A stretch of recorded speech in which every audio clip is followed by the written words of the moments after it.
She walked across that room, kissed a complete stranger on the lips, and the entire crowd went silent. But he didn't pull away. He didn't laugh. He held her face like she was something rare, something he'd been waiting for without knowing it.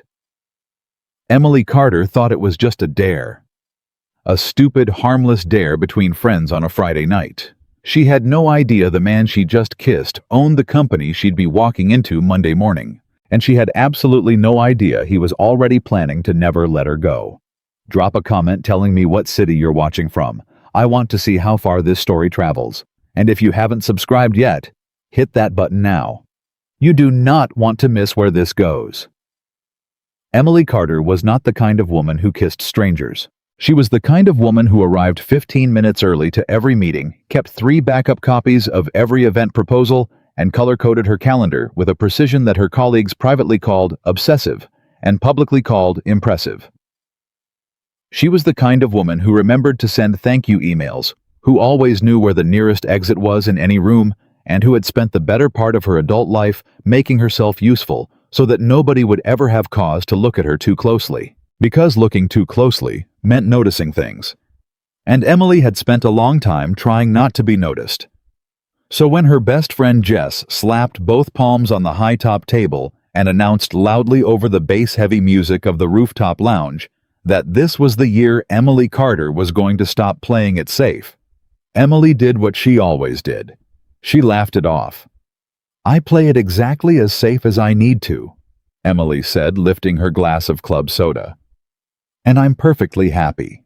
Jess gave her the look, the one that said, "You and I both know that's a lie, and I love you too much to let it slide." Happy. Jess repeated the word like she was turning it over in her hands, inspecting it for cracks. "Em, when was the last time you did something that scared you?" "Tuesday," Emily said immediately. "I parallel parked on 3rd Avenue. "I'm serious." "So am I.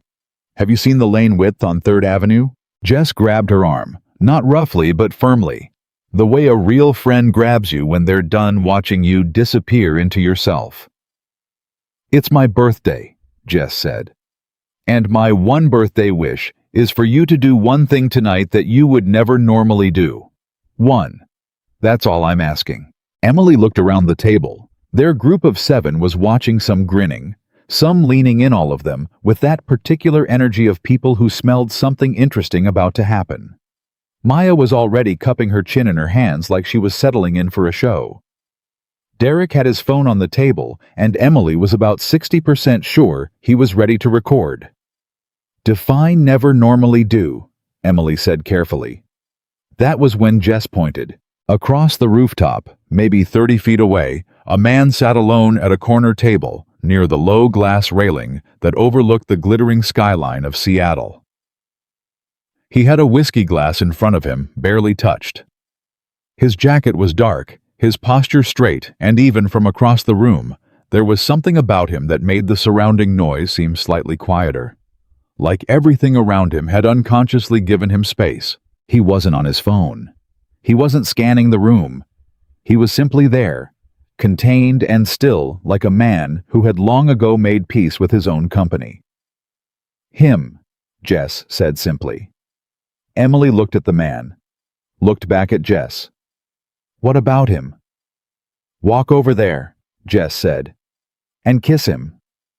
The table erupted. Maya covered her mouth. Derek definitely picked up his phone. "Absolutely not," Emily said. "One kiss," Jess pressed. "On the cheek if you want. Just walk up to a handsome stranger and be brave for 15 seconds. He could be a serial killer. He's drinking a $25 whiskey in a rooftop bar with a dress code. He's not a serial killer. Those are not mutually exclusive categories, Jess." "Emily."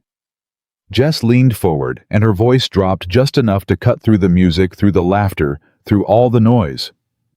"You have spent 3 years pouring everything you have into your work, into other people's weddings, and other people's launches, and other people's big moments. When is something big going to happen for you?" Emily didn't answer that, because she didn't have an answer that didn't sting a little. It's one kiss, Maya said softly, joining in now. Worst case, he's startled and you walk back here and we never speak of it again. Best case. Best case what? Emily asked. Best case, Derek said, grinning. Something interesting happens. Emily looked across the room again. The man was still sitting there, looking at nothing in particular, one finger tracing the rim of his glass absently. He had strong hands. She noticed that for some reason, and dark hair with just the faintest thread of gray at the temples. He looked like someone who worked too hard and slept too little and didn't particularly mind either of those things. She thought about Tuesday, and the parallel parking, and how that actually had scared her, not the maneuver itself, but the moment right before the second of commitment, where you've already started turning the wheel and you either trust yourself or you don't. Fine, she said. The table went quiet. Fine, Jess said. If I'm doing this, you all need to stop grinning like that. You look like a pack of hyenas. Jess pressed her lips together. Failed to suppress the smile. Okay, we're calm. We're normal. Emily stood up. She smoothed the front of her dress, deep burgundy wrap style, the kind of dress Jess had convinced her to buy 6 months ago, and that she had worn exactly once to a company gala where she'd spent most of the night behind the check-in table. She tugged at the hem, caught herself doing it and stopped. She walked. She would think about it later, would replay those 30 feet in her mind more times than she could count. And what she'd remember most was the strange sensation of the room rearranging itself around her decision. The music was still playing. People were still laughing at other tables. The night skyline was still glittering beyond the glass railing. But something shifted. She reached his table before she'd fully processed that she was actually doing this, and the man looked up and up close. She registered this in the fragmented way you register things when your heart is beating in your ears, not merely handsome. He had a face that had lived something. Eyes that were a particular shade of dark amber, the kind that seemed to take in more than they gave back. He looked at her with no expression of surprise, just attention. Hi, Emily said. Hi, he said. His voice was low measured, the kind of voice that didn't rush. And then, because she had made a decision, and Emily Carter, whatever her flaws, did not make decisions halfway, she leaned down and kissed him. It was supposed to be quick. A breath of contact, barely a moment, the kind of thing she could walk away from and reframe as spontaneous and charming rather than terrifying. But something happened in that half second. His hand came up slowly, not grabbing, just resting against the side of her face. And the kiss, which was supposed to be nothing, became something else entirely. Not longer, not deeper, just real. Like two people who had somehow forgotten for one suspended instant that they were strangers. Emily pulled back. Her face was burning. He was still looking at her with that same particular attention, except now there was something else in it. Something she didn't have a word for yet. She started.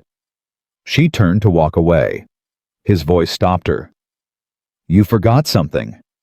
She turned back. He was holding out the small beaded clutch she'd set on the edge of his table, without realizing it had probably set it there unconsciously to have a free hand the way you do when you're nervous and not thinking straight. She took it. Their fingers didn't quite touch. She wasn't sure if she was relieved or disappointed. Thank you, she managed. You're welcome. He paused. For both things. She walked back to her table on legs that felt slightly disconnected from the rest of her body. Jess was gripping Maya's arm. Derek had very obviously put his phone face down, which meant he'd definitely been recording and was now pretending he hadn't been. Well, Jess said. Done, Emily said. Can we please move on? You're completely flushed. It's warm up here. Emily. Jess. He's still looking at you. Emily did not look back. She picked up her club soda and took a long, slow sip, and she did not look back, and it took every disciplined, organized, color-coded bone in her body. It was a dare, she said, It didn't mean anything.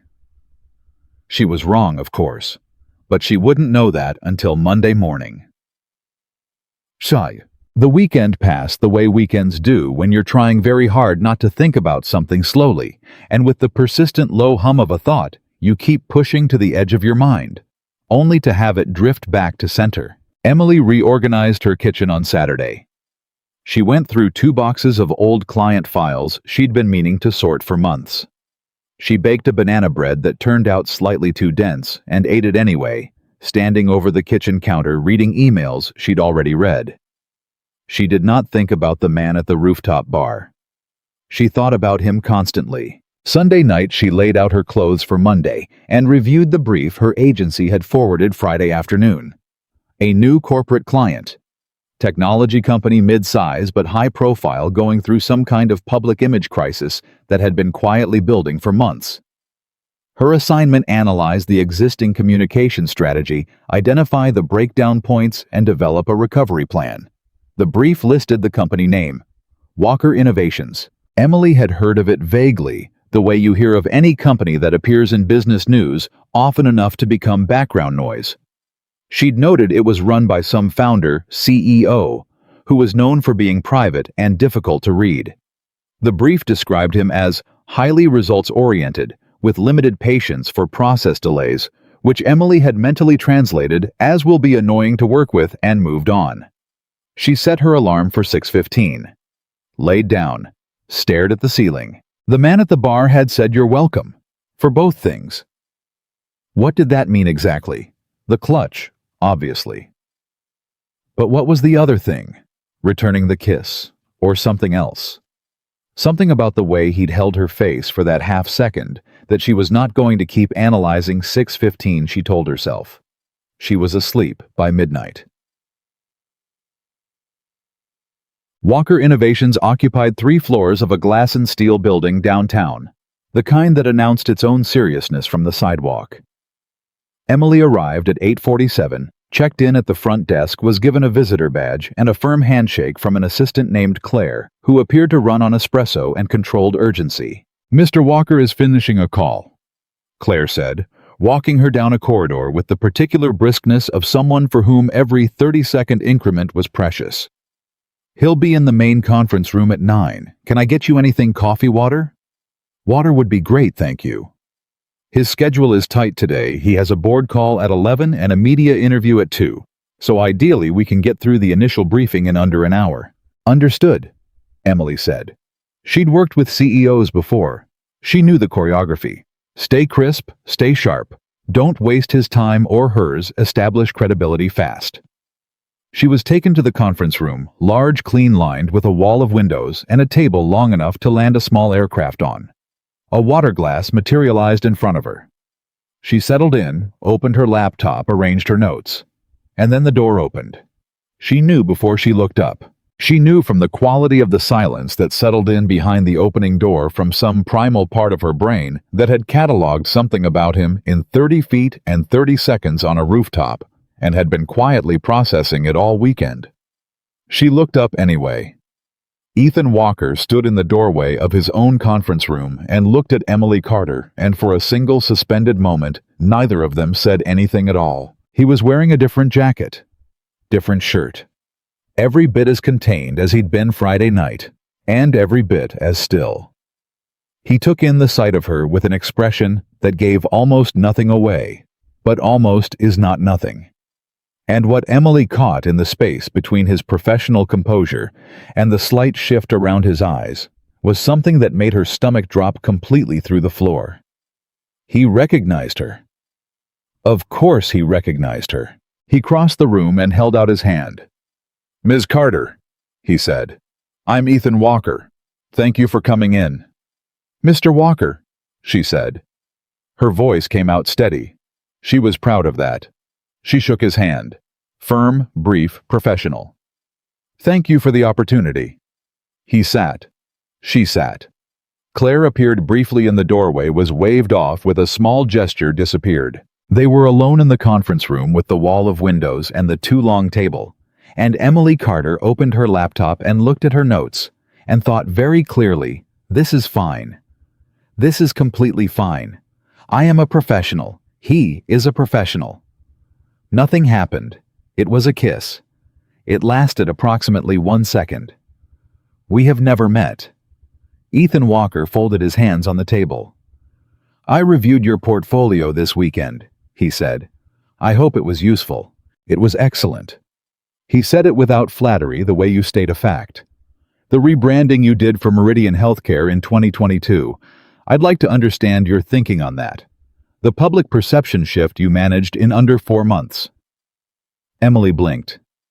You want to start there? I want to understand how you think, he said. The brief my team gave you tells you what we need. I want to know if your instincts match what I think the actual problem is. There it was. The thing beneath the thing. She'd encountered this before CEOs who hired consultants and then spent the first meeting testing whether the consultant was actually as good as their reputation, or whether the reputation was just good marketing. She closed the portfolio she'd been about to open. All right, she said. Tell me what you think the actual problem is. Something shifted in his expression. Slight. Nearly imperceptible. Like she'd passed a small test neither of them had formally agreed to administer. My team thinks this is a messaging problem, he said. They believe if we adjust the tone of our communications, improve response time on social platforms, and schedule a series of transparency-focused interviews, the public perception issue resolves itself over the next 2 quarters. And you don't believe that, Emily said. It wasn't a question. No, he said. I don't. What do you believe? I believe the message isn't broken, he said. I believe the trust is broken. And those are entirely different problems with entirely different solutions. Emily looked at him across the long expanse of table. You're right, she said. You agree. I agree completely. And I'll tell you something else. I think the trust didn't break from outside. I think it started breaking from inside, and it worked its way out. Which means fixing the external communications first is like painting over a crack in the foundation. It might look better for a while, but the crack is still there. Silence. I read the same thing in your Meridian case study, he said quietly. Then you already knew I'd say that. I wanted to see if you'd say it to my face. I typically say the same thing to people's faces that I say anywhere else. The corner of his mouth moved. It wasn't quite a smile. It was the ghost of the suggestion that somewhere behind the controlled, measured exterior, something had been quietly amused. I appreciate that, he said, and then his eyes held hers for just a beat longer than a professional exchange typically requires, and Emily thought about Friday night, and the way his hand had felt against her face, and she looked down at her notes and said briskly, Should we go through the communications audit first, or the stakeholder map? Stakeholder map, he said equally brisk. Let's understand who we're dealing with before we decide what to say to them. They worked. Emily had expected it to feel awkward, had braced for the tension to undermine everything for the memory of Friday, to make the professional interaction strained and strange. Instead, the opposite happened. They fell into the work the way 2 people fall into a rhythm when they're genuinely good at what they do.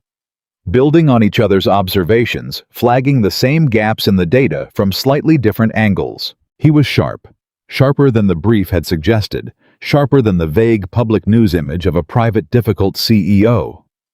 He asked good questions, the specific, uncomfortable kind that revealed he'd thought about the problem deeply, and was looking not for validation, but for angles he hadn't yet considered. And he listened. Really listened. He didn't perform listening while actually waiting for his turn to speak, which Emily had encountered often enough to find startling in its absence. At 10:45, Claire knocked and opened the door an inch. Mr. Walker, the board call starts in 15. He acknowledged her without looking away from the diagram Emily had been sketching on the whiteboard, a rough map of where Walker Innovations' trust had eroded, and in what sequence. 1 more minute, he said. Claire retreated.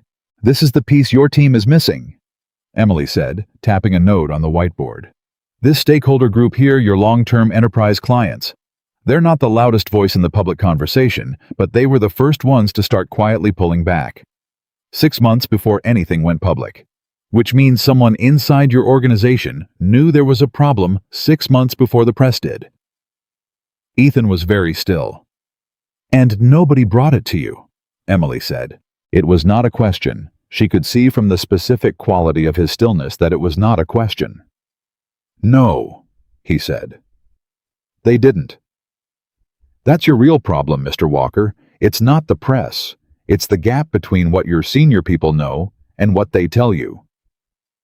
He looked at the whiteboard for a long moment. Then he looked at her. "I need you to stay on this account," he said. "Not just the initial analysis. Full engagement through the recovery phase. That's a 6 to 9 month commitment. I'm aware. My agency will need to renegotiate the scope. Have them call my CFO this afternoon." He gathered his materials and stood. Emily began capping her markers, stacking her notes. "Ms. Carter," he said. She looked up. "Friday night," he said. "I'd like to address it directly if that's all right with you, so it doesn't become something we both have to manage." Emily straightened up. "All right. What happened at that bar? I want you to know I don't consider it a complication. I consider it a coincidence. If at any point you're uncomfortable, I want you to tell me, and I'll make whatever adjustments are needed to the engagement structure. Your professional standing with this company will not be affected by anything that happened outside of it." Emily studied him for a moment. "I appreciate that," she said. "And I'll be equally direct. I don't embarrass easily, and I'm very good at my job. I'd prefer we focus on the latter." He nodded. "So would I." He moved toward the door, stopped with his hand on the frame. "It was a good kiss, though," he said. He said it without turning around. And he was gone before she had a chance to form a response, leaving her standing in an empty conference room with the uncapped marker still in her hand and the heat rising in her face for the second time in 4 days. She stood there for a moment. Then she very deliberately put the cap back on the marker. "Focus," she told herself quietly, with some firmness. She was, after all, a professional. By Thursday of the first week, Emily had interviewed 11 members of the Walker Innovations senior team. By Thursday of the first week, she had also confirmed what she'd suspected from the whiteboard session. There was a problem inside this company that went considerably deeper than bad press, and the people who knew about it were carefully, deliberately not talking about it. She was used to organizational silence. She'd encountered it before, the particular hush that falls over a team when something has gone wrong and everybody is waiting to see whose fault it's going to officially be. But this silence had a different quality. It wasn't confused. It wasn't the silence of people who didn't know what had happened. It was the silence of people who knew exactly what had happened and had decided collectively or otherwise not to say so. 2 names kept appearing in the negative space of interviews in the things people started to say, and then redirected in the slight pause before answers that should have been simple in the particular care with which certain colleagues were or were not mentioned. 2 senior executives, a man named Richard Cole, who had been Ethan's original business partner, and a woman named Sandra Fitch, who ran the government relations division. Emily noted this. She didn't say anything yet. She needed more before she said anything. On Friday morning, she was in the small office she'd been given for the duration of the engagement, going through email correspondence that the IT department had flagged as part of the communications audit when there was a knock at the open door. She looked up. Ethan was in the doorway holding 2 cups of coffee. "I was passing the kitchen," he said simply. "You were not," Emily said. "The kitchen is on the opposite end of this floor from your office." A beat. "I was taking the long way." She gestured at the chair across from her. He came in, set 1 cup down in front of her, sat. "How is it going?" he asked. Not how is the engagement going. Not what have you found. How is it going? Personal. Direct. Honestly. "Yes, I've found something," she said. "I'm not ready to tell you what I think it is yet, because I don't have enough to bring to you responsibly. But I want you to know it's there." He was quiet for a moment. "Is it serious?" "I think so." "How much time do you need?" "A week. Maybe 10 days." He nodded slowly. He wrapped both hands around his own cup. Outside the office window, Seattle was doing what Seattle did in October, a pale gray sky pressing low rain moving in from the sound. "Can I ask you something?" Emily said. "Yes." "The brief said you've been dealing with the public perception issue for about 6 months. What happened 8 months ago just before it started?" He looked at her steadily. "What makes you ask that?" "Because something happened 8 months ago that your team knows about and isn't talking about, and I need to know if you know what it was." He was quiet for long enough that she began to think she'd overstepped. Then he said quietly, "My daughter was sick." Emily didn't speak.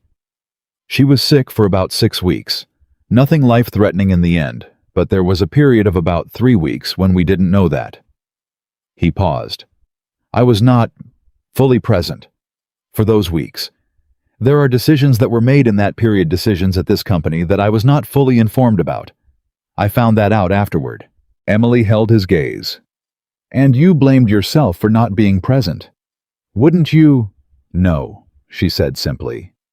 "I'd blame the people who made decisions they weren't authorized to make and then didn't tell you about them." He looked at her.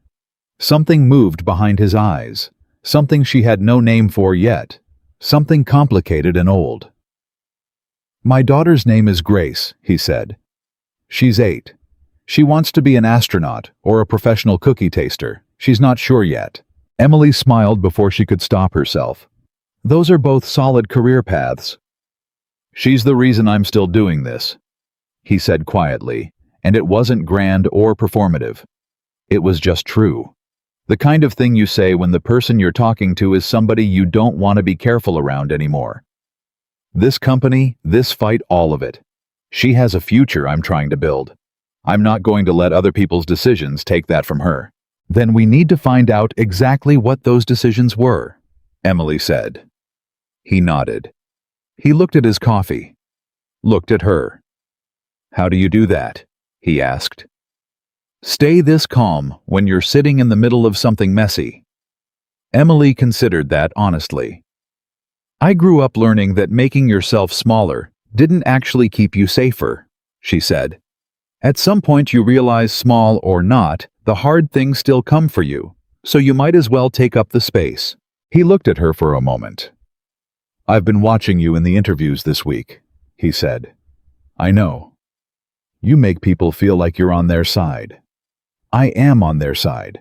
I'm on everybody's side, right up until someone decides they'd rather lie to me than let me help them. And then I'm no longer on their side." "Fair." He stood, picked up his cup, paused at the door the same way he'd paused at the conference room door on Monday, and Emily braced slightly without meaning to. "I'd like to take you to lunch," he said. "Not today, I have a full afternoon, but next week sometime, if you're comfortable with that." Emily looked at him steadily. "Is that a professional lunch?" He looked back at her equally steady. "Not entirely." She should have said, "Let's keep things professional." She knew that. She'd been in complicated enough situations to know that the line existed for good reasons. "Tuesday," she said. "I have a gap between 1 and 2:30. He nodded. "Tuesday." He left. Emily looked at the open door for a moment, then looked at the screen in front of her, at the email correspondence she'd been working through before he knocked the emails between Richard Cole and Sandra Fitch that had been carefully formatted to look routine and had begun to reveal in their pattern, rather than their content, something that was very far from routine. She thought about Ethan's daughter Grace, who wanted to be an astronaut or a professional cookie taster and hadn't made up her mind. She thought about the way he'd said, "I'm not going to let other people's decisions take that from her." She picked up her coffee. She went back to work, and in the quiet of that small borrowed office with the Seattle rain beginning to tap at the window, Emily Carter made 2 decisions simultaneously.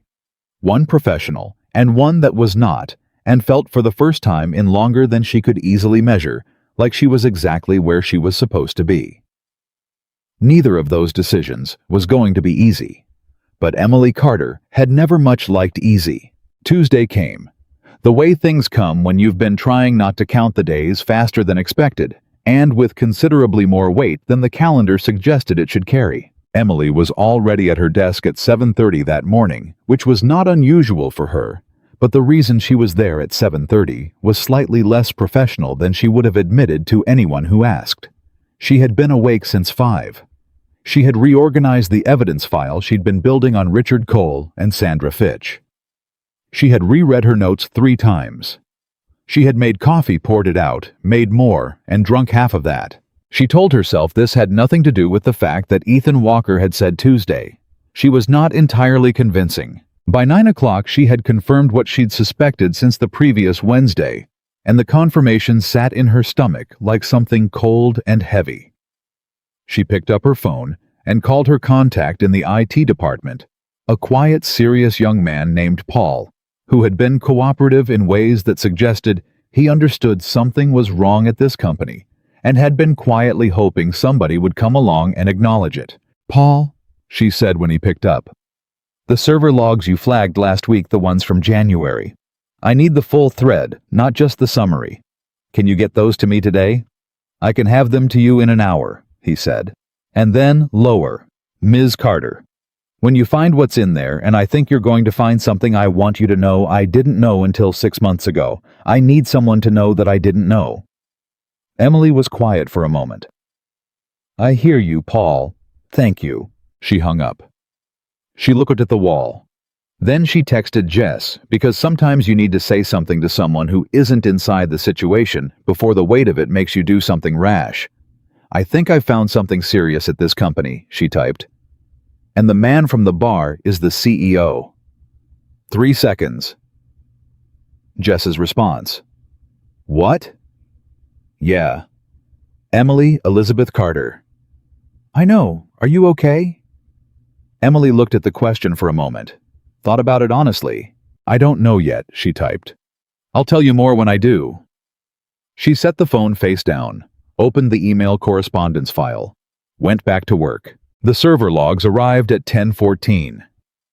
By 10:55, Emily had read enough to know that this was not a communications problem, a perception problem, or a management gap problem. This was a betrayal, specific, deliberate, and extended over a period of at least 8 months. Richard Cole and Sandra Fitch had been operating a secondary channel with 2 of Walker Innovation's largest government contract competitors, passing along proprietary bid information, internal pricing structures, and, in at least 3 instances, early-stage R&D data that had no business leaving the building. They had started doing it during the 6 weeks that Ethan's daughter was sick. They had covered their tracks with a patience and thoroughness that suggested this had been planned long before Grace ever got a fever. And they had done it in a way that, if it ever came to light, was constructed to look like Ethan had known. Emily sat with that for a long moment. Then she stood up, straightened her jacket, and walked to Claire's desk. "I need 15 minutes with Mr. Walker," she said. "Today before lunch. It's urgent." Claire read her face. Claire Emily had come to understand over the past week and a half was excellent at reading faces. "I'll move the 10:30 prep call," she said, already reaching for the phone. "Give me 5 minutes." It took 3. Ethan was alone in his office when Emily came in, and she closed the door behind her, which she had not done before. He registered that. She watched him register it, the slight shift in his posture, the way he set down the tablet he'd been looking at. "Tell me," he said. "I'm going to show you something," Emily said. "And I need you to hear me before you react, because your first instinct is going to be to call Richard Cole and Sandra Fitch into this office, and if you do that before we've secured the evidence trail, they will have it scrubbed before the end of the business day." He went very still. The kind of still that wasn't calm, it was the opposite of calm. It was something being held in place with significant effort. "What did they do?" he said. It didn't come out as a question. Emily set her laptop open on his desk and turned it so he could see. She watched him read. She had delivered bad news to powerful people before. She had sat across from executives and told them their brands were failing, their strategies were wrong, their teams were compromised. She had learned to keep her face neutral during those conversations because the person receiving the news needed to see steadiness rather than pity. But watching Ethan read what Richard Cole and Sandra Fitch had done, watching the moment he reached the January thread, the one that made the construction of the betrayal undeniable, was one of the harder things she had done in her professional life. Not because he fell apart. He didn't fall apart. He was too controlled for that. But she watched something shift in his face that had nothing to do with business. "Richard Cole has been my partner since the beginning," he said quietly. "Since before this company had a name. Since we were working out of a 2-room office in Belltown." "I know," Emily said. "He was at my wife's funeral." His voice was completely level. That flatness she was beginning to understand was what Ethan Walker looked like when something had hurt him badly enough to shut the exterior entirely down. He held Grace when she was 6 weeks old. "I know," Emily said again. Silence. "How long?" he asked. "The earliest traceable thread is from 14 months ago," Emily said.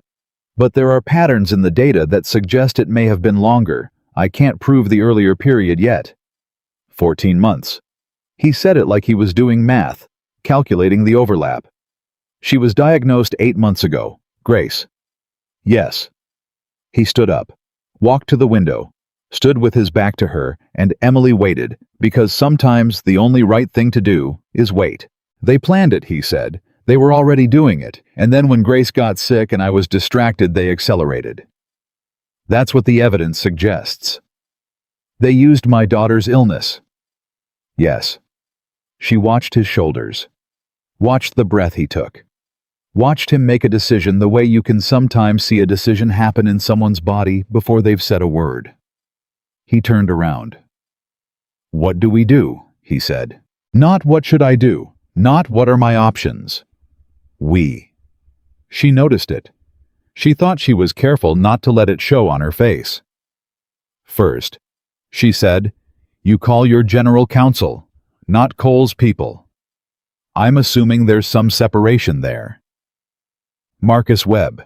He reports directly to the board, not to Cole. Call Marcus, today before end of business. Don't tell Cole or Fitch that anything has changed. You need to behave as normal as you possibly can for the next 48 to 72 hours while Marcus and I put together what we're taking to the board. And the board meeting. We need to request an emergency session. Frame it as a strategic review, something that sounds routine enough that Cole won't raise an alarm before we're ready." "He's on the board," Ethan said flatly. "I know, that's why the timing matters." He looked at her across the desk. "You've done this before." "Not exactly this," she said honestly. "But I've watched organizations try to bury things that deserve to come to light. I know what the burial looks like, and I know what the excavation looks like. This one needs an excavation." Something happened in his expression. It was subtle, a slight softening around the eyes, a fraction of the controlled exterior, giving way to something more human. "I hired you to fix a PR problem," he said. "You hired me because you knew the PR problem was a symptom," Emily said. "You told me that in the first meeting. The trust was broken from inside." He was quiet for a moment. "How are you not rattled by this?" he asked. It was a genuine question, not a challenge. Emily thought about answering it lightly and decided not to. "I am rattled," she said. "I found this at 7 this morning and I've spent 3 hours sitting very still and making myself look at it clearly instead of reacting. That's not the same as not being rattled. That's just what you do when the thing in front of you is more important than your feelings about it."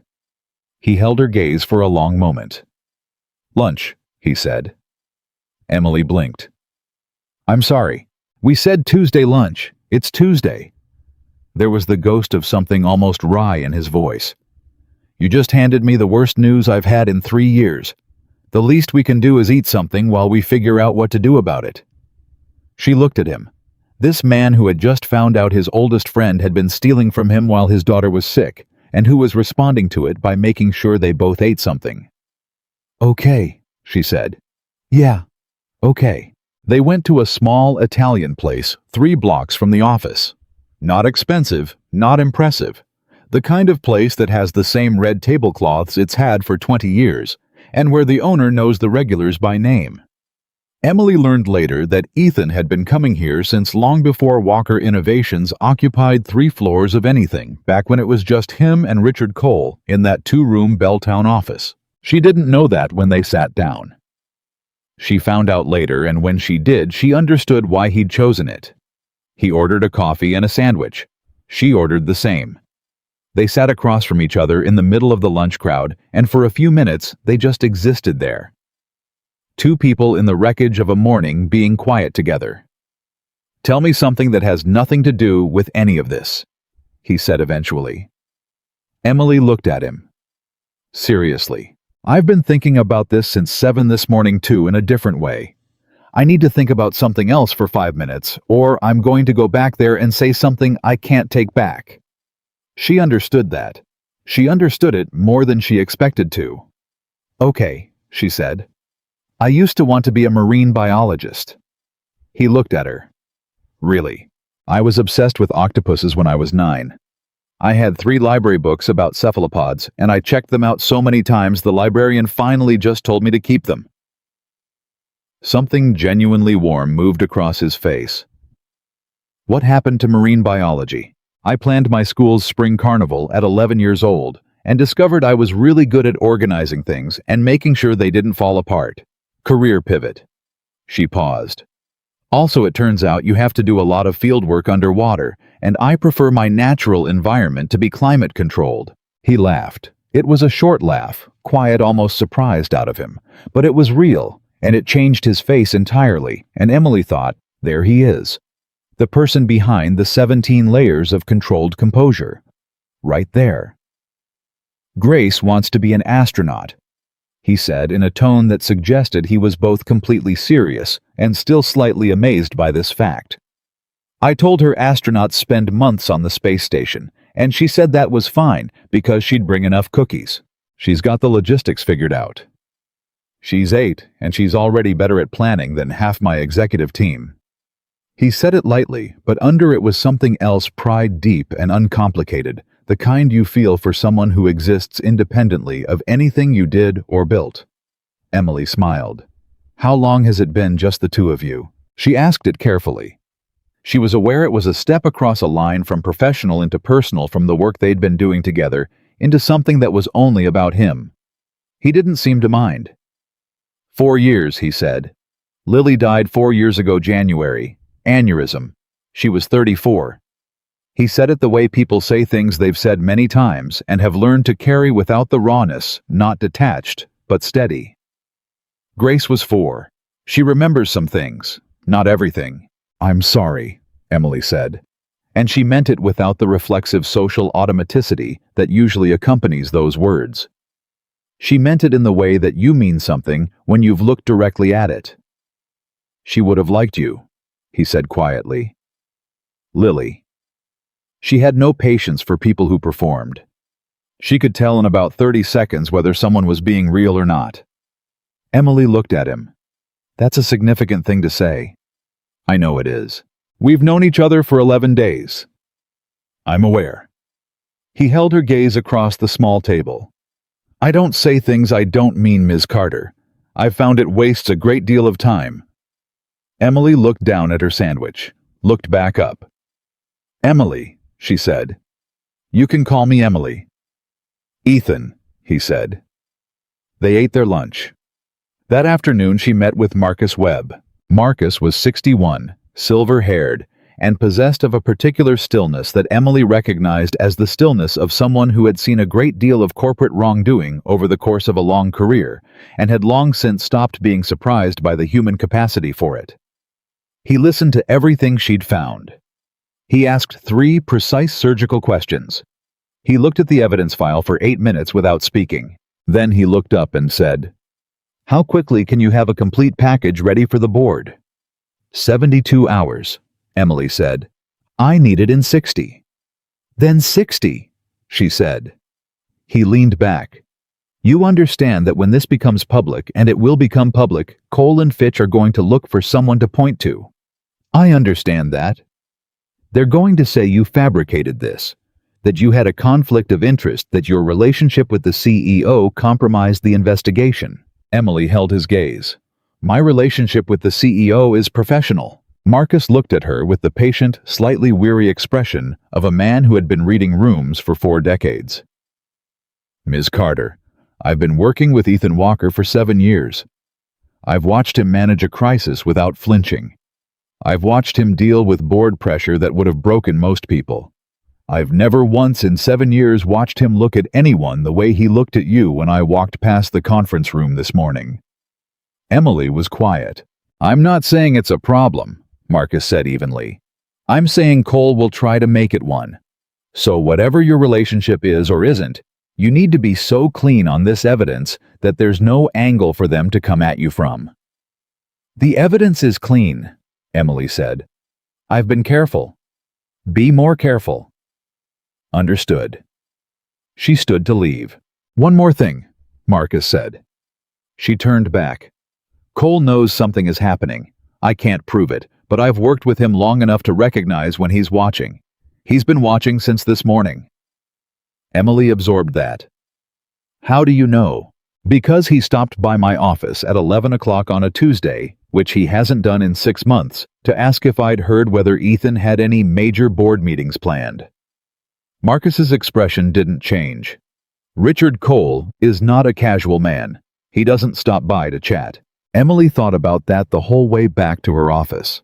She sat at her desk and she thought about a man who had known Ethan Walker since before the company had a name, who had been there at his wife's funeral, and held his 6-week-old daughter, and who had decided somewhere along the way that all of that was worth less than whatever he stood to gain. And then she thought about the way Cole had looked at her in the hallway that morning, that brief assessing look she'd registered and filed away without fully naming.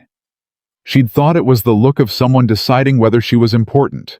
Now she wondered if it was the look of someone deciding how much of a threat she was. She opened a new document, started typing. She worked until 7. At 7:15, her phone rang. Unknown number. She almost didn't pick up. She picked up. Ms. Carter, said a voice she didn't recognize, male, smooth measured. My name is Richard Cole.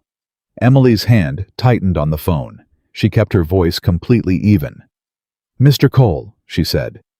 What can I do for you? I thought it would be good for us to have a conversation, he said. Just the two of us, before things get complicated. Things as in, you're clearly very talented, he said pleasantly.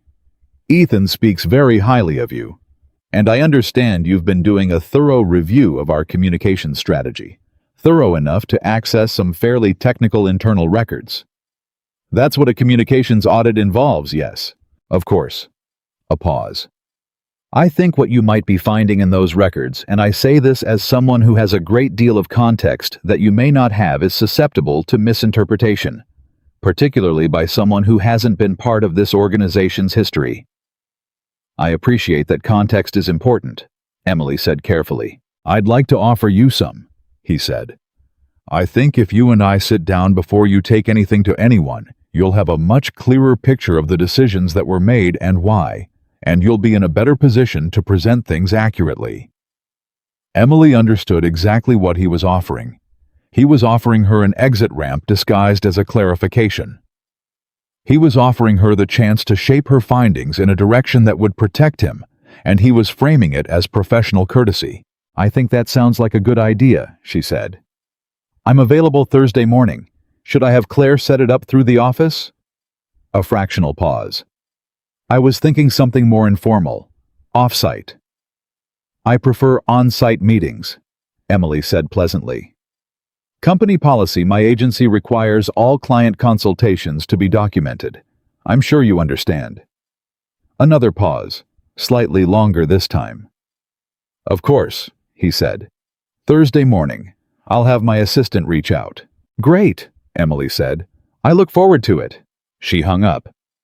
She sat completely still for 5 seconds. Then she opened her phone, went to her contacts, and called Ethan. He picked up on the second ring. Richard Cole just called me, she said. Silence. Then quietly. What did he say? She told him. All of it. The offer of context. The casual mention of the internal records. The suggestion of an informal off-site meeting. She kept her voice steady and her account precise.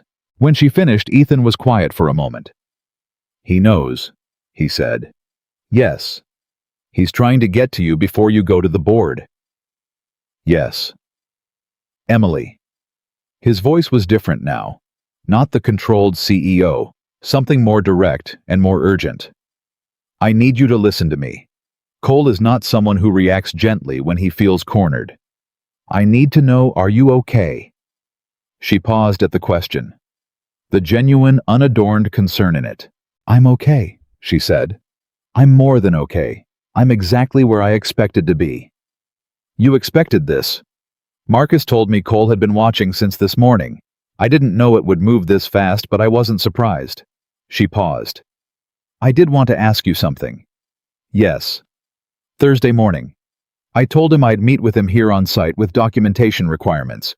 Are you going to be able to keep your face neutral when you see him tomorrow?" A beat. "Is that a serious question?" "Somewhat."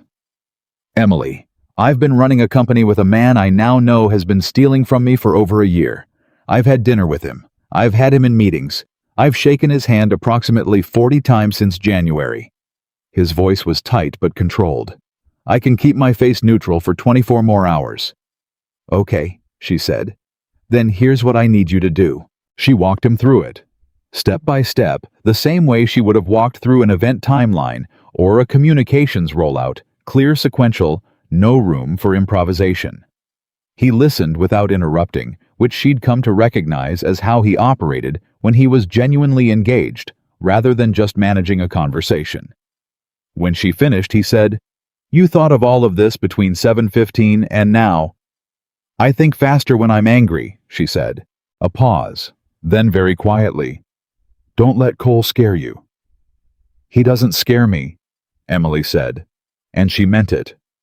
"He just made a mistake." "What mistake?" "He called me," she said. "He had 3 other moves available. He could have gone to Marcus. He could have gone directly to 2 of the board members he's closest to. He could have started cleaning his server records tonight and bought himself more time." She paused. "Instead, he called me, because he figured I was the weak point. He looked at a plus-size woman from a mid-size agency who's been on site for 11 days, and he decided I was the one he could move." Silence.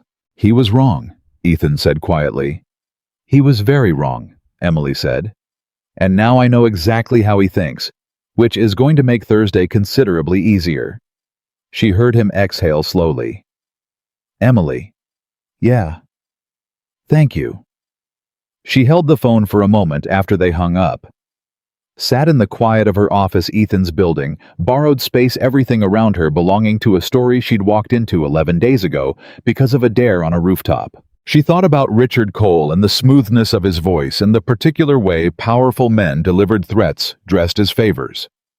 She thought about Marcus Webb's warning, "Be more careful." She thought about 60 hours and the evidence file and all the things she still needed to put together before Thursday morning. And then she thought about Grace Walker, 8 years old, who wanted to be an astronaut with enough cookies for a long journey. Emily Carter opened her laptop. She went back to work. By 11 that night, she had 23 pages of clean sequenced documentation that would have been difficult to argue with under any circumstances and would be impossible to argue with in front of a board. She sent a secure copy to Marcus at 11:06. She got a reply at 11:47 that said only "excellent work." "Thursday we finish this." She drove home, made tea, sat in her kitchen. Her phone buzzed. "Jess, are you still alive?" "Still alive." "Did something happen today?" Emily thought about how to answer that. Thought about the lunch with the red tablecloths and Grace's cookie theory, and the way Ethan had laughed, really laughed, for about 4 seconds. Thought about Richard Cole's phone call and the way she'd sat across from her own desk afterward and felt something crystallize into clarity rather than fear. "Yeah," she typed. Something happened. Good something or bad something? She looked at the question. She thought about both things that had happened today, the professional and the not professional. the evidence that was going to help her do the most important work of her career, and the man who had called her at 7:15 because he wanted to know if she was okay. Both she typed. "I'll explain later." She put the phone down, drank her tea, thought about Thursday and the board and Richard Cole and what his face was going to look like in the moment he realized he'd underestimated her. She was almost looking forward to it. Wednesday passed like a held breath.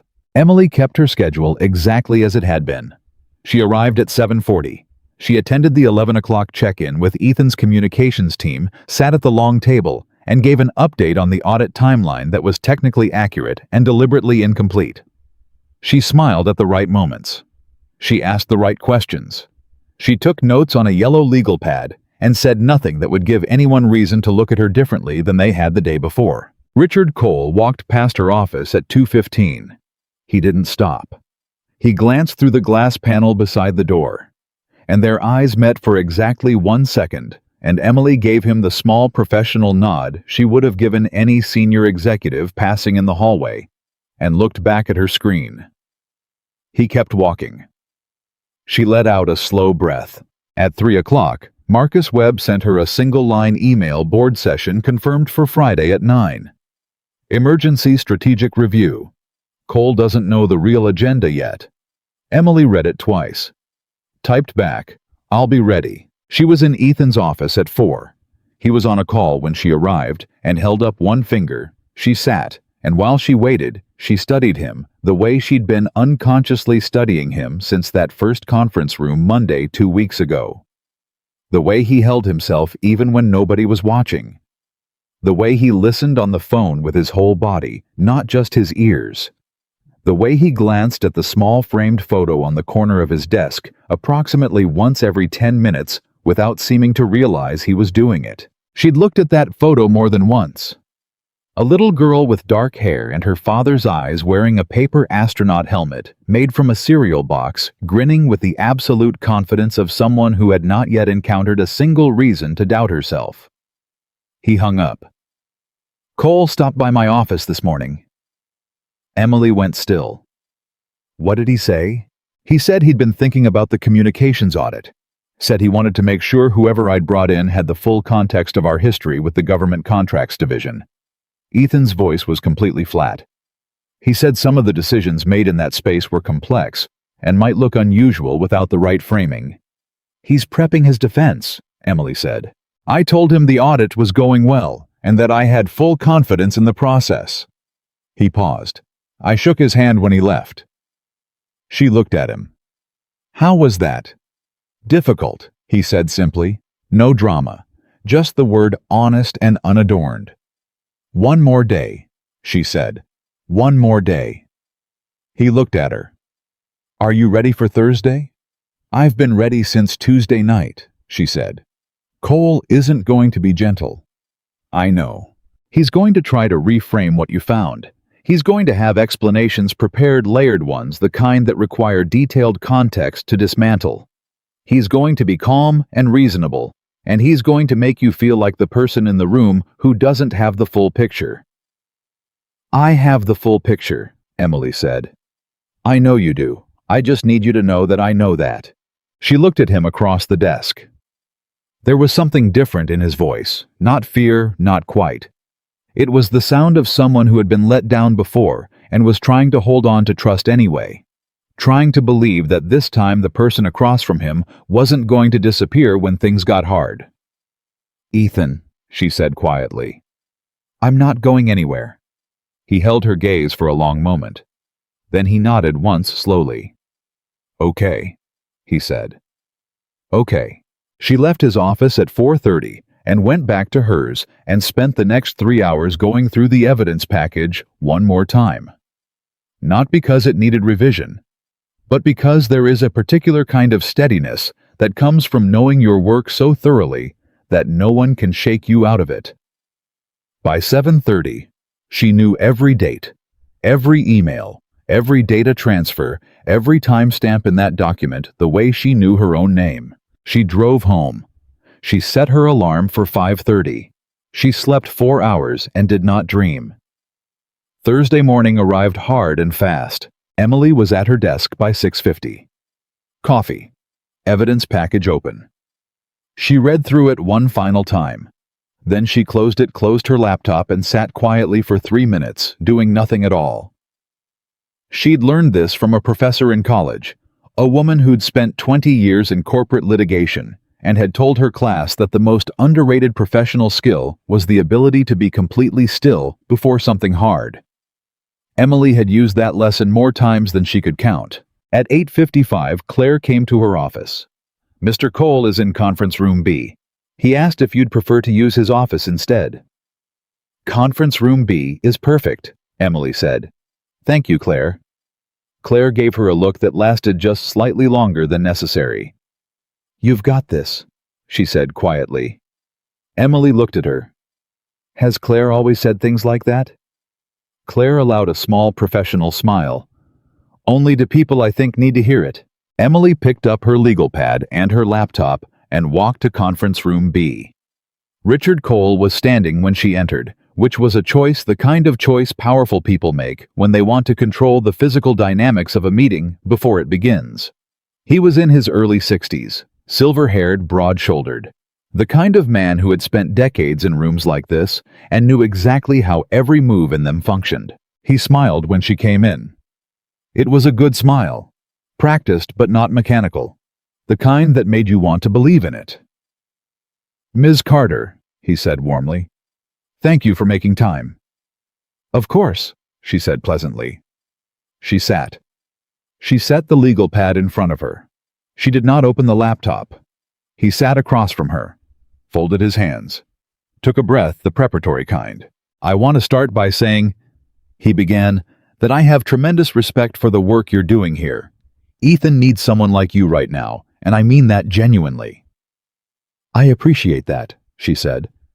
"I also want to be transparent with you because I think transparency serves everyone in a situation like this." He leaned forward slightly. "What you've found in those server logs, I imagine it looks very significant from the outside." "It is significant," Emily said. "Not I understand why it might seem that way. Not you're right that it could appear that way." She did not accept his framing. She offered her own. Something flickered in his eyes. Brief and controlled. But it was there. "The Government Contracts Division," he said. "Recalibrating smoothly, operates in a regulatory environment that requires communication channels that aren't always transparent to a general communications audit. What you've interpreted as external data transfer is actually part of a compliance framework that Sandra and I established in coordination with our legal team."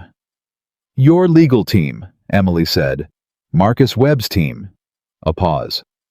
"Our outside counsel." "I see. And is this compliance framework documented?"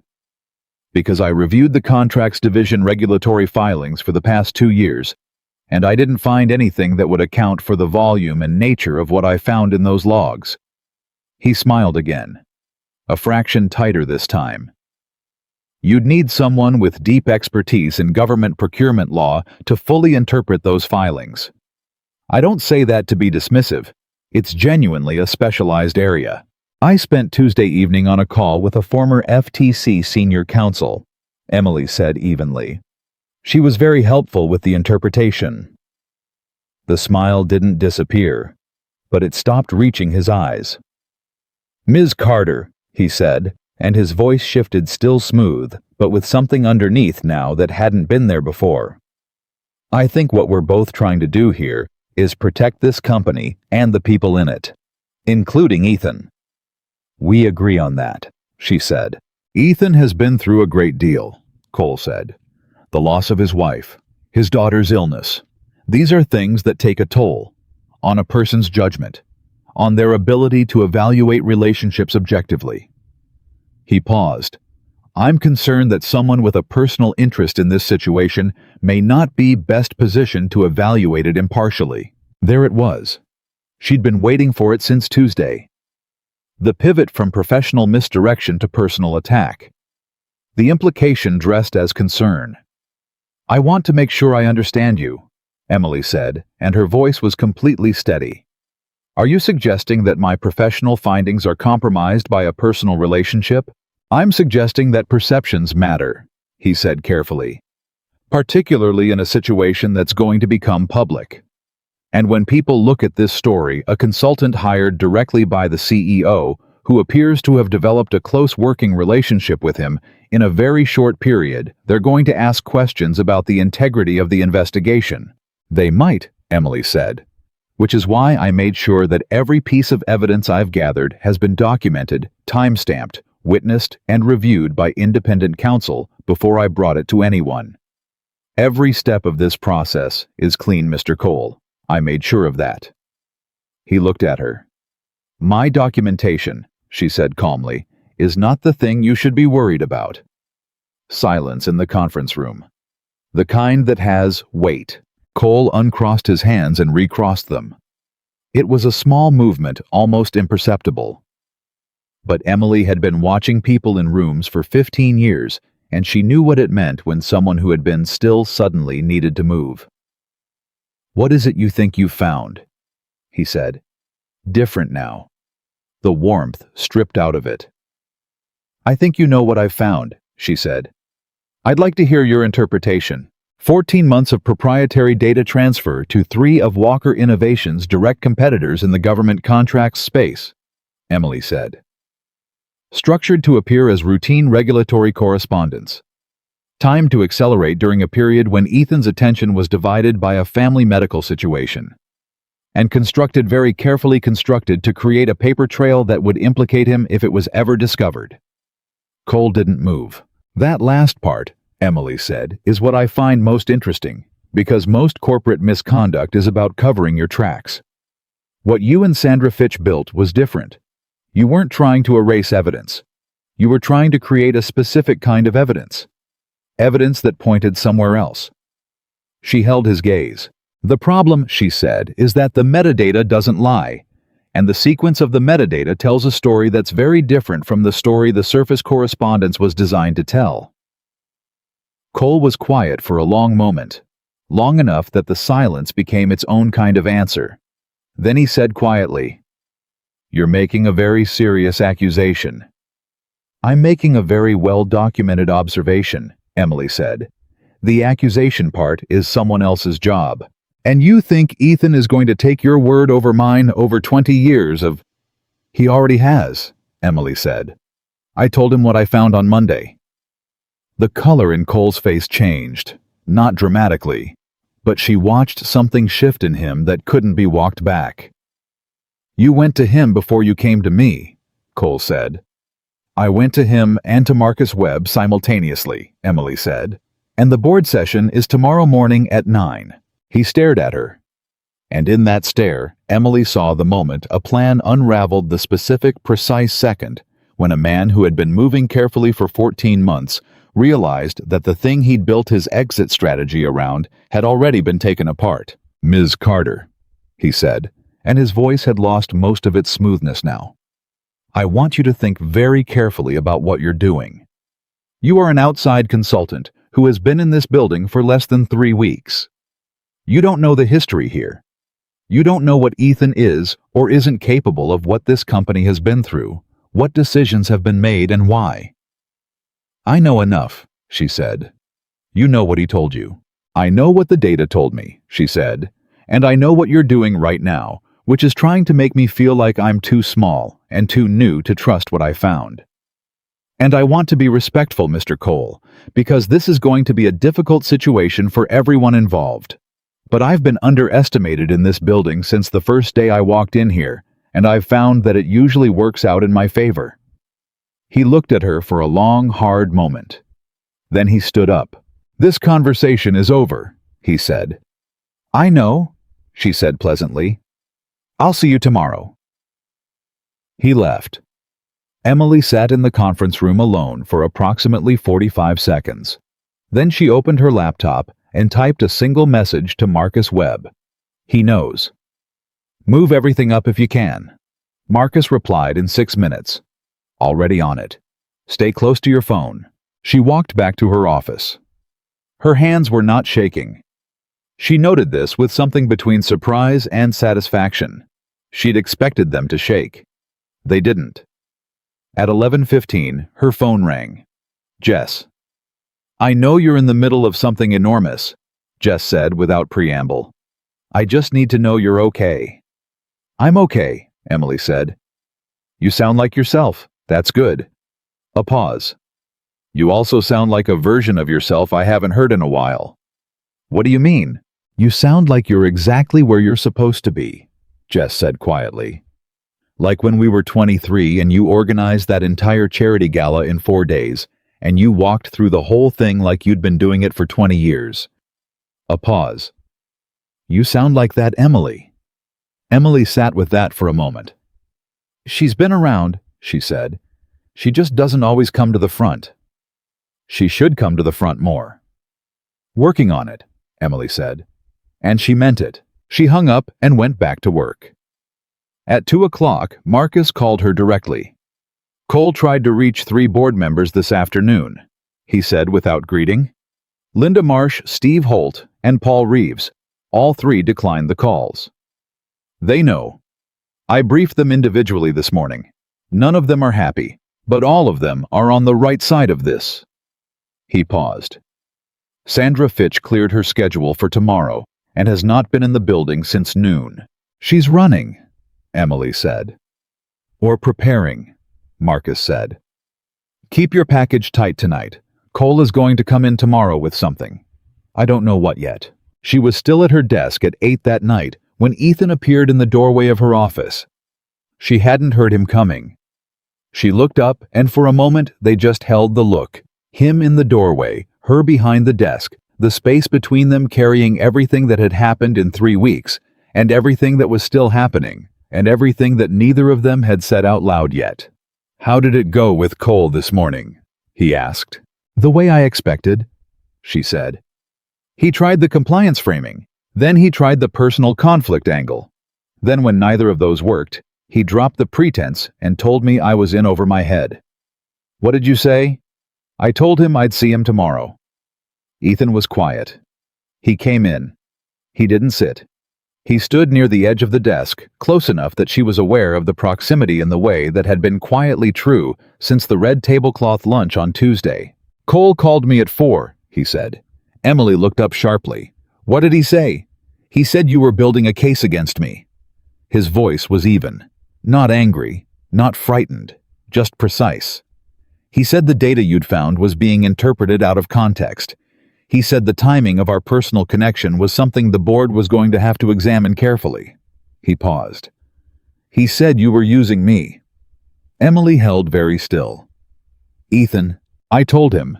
Ethan said that I had reviewed the evidence personally, that Marcus had reviewed it independently, that 3 outside experts had reviewed it, and that in my 20 years of running businesses and evaluating people, I have never once misjudged someone's fundamental character. He held her gaze. "And then I told him to get a lawyer." Emily let out a slow breath. "You told him to get a lawyer?" "I did. Today, before the board meeting." "Was that premature?" She looked at him. "No," she said. "No, that was exactly right." He nodded slowly. He looked at the evidence package open on her screen, and then he looked at her, and there was something in his face that had been building since the red tablecloths, and the astronaut photo, and Tuesday's phone call at 7:15. Something that was past careful and past controlled and was simply present. "You could have walked away from this," he said quietly. "When Cole called you Tuesday, when Marcus told you it was going to get complicated, you could have done the initial audit, filed a limited report, and left the rest for someone else." "I know," she said. "Why didn't you?" She looked at him honestly.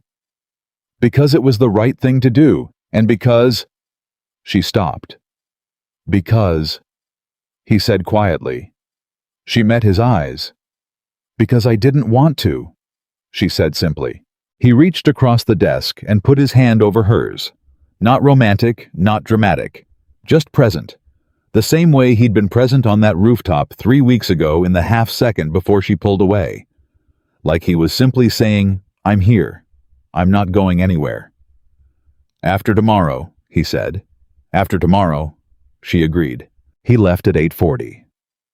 Emily sat for a moment with the quiet and the warmth his hand had left and the evidence package glowing on her screen.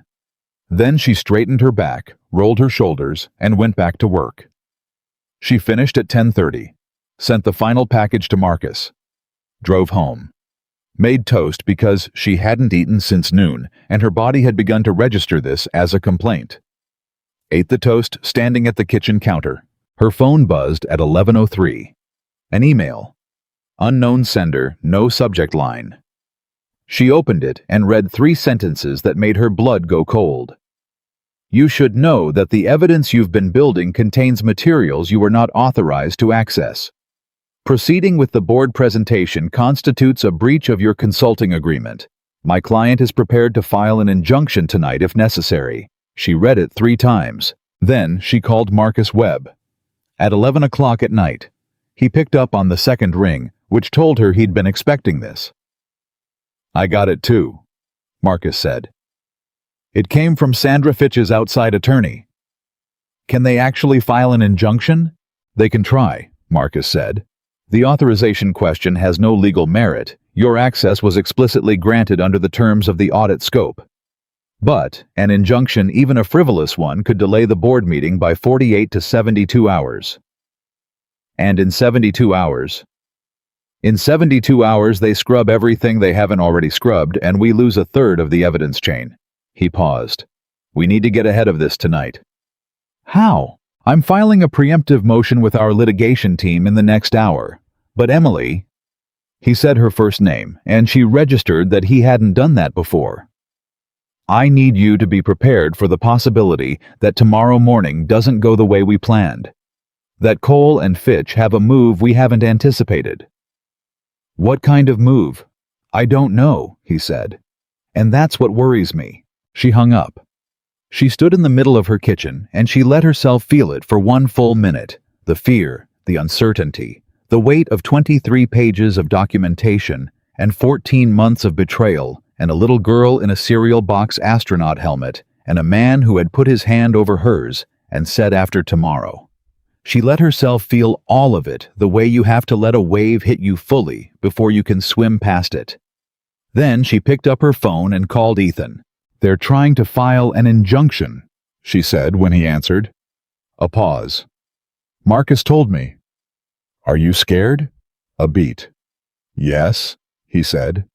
And the honesty of it, the complete lack of performance, was one of the most striking things she'd heard from him. Not for myself, for Grace.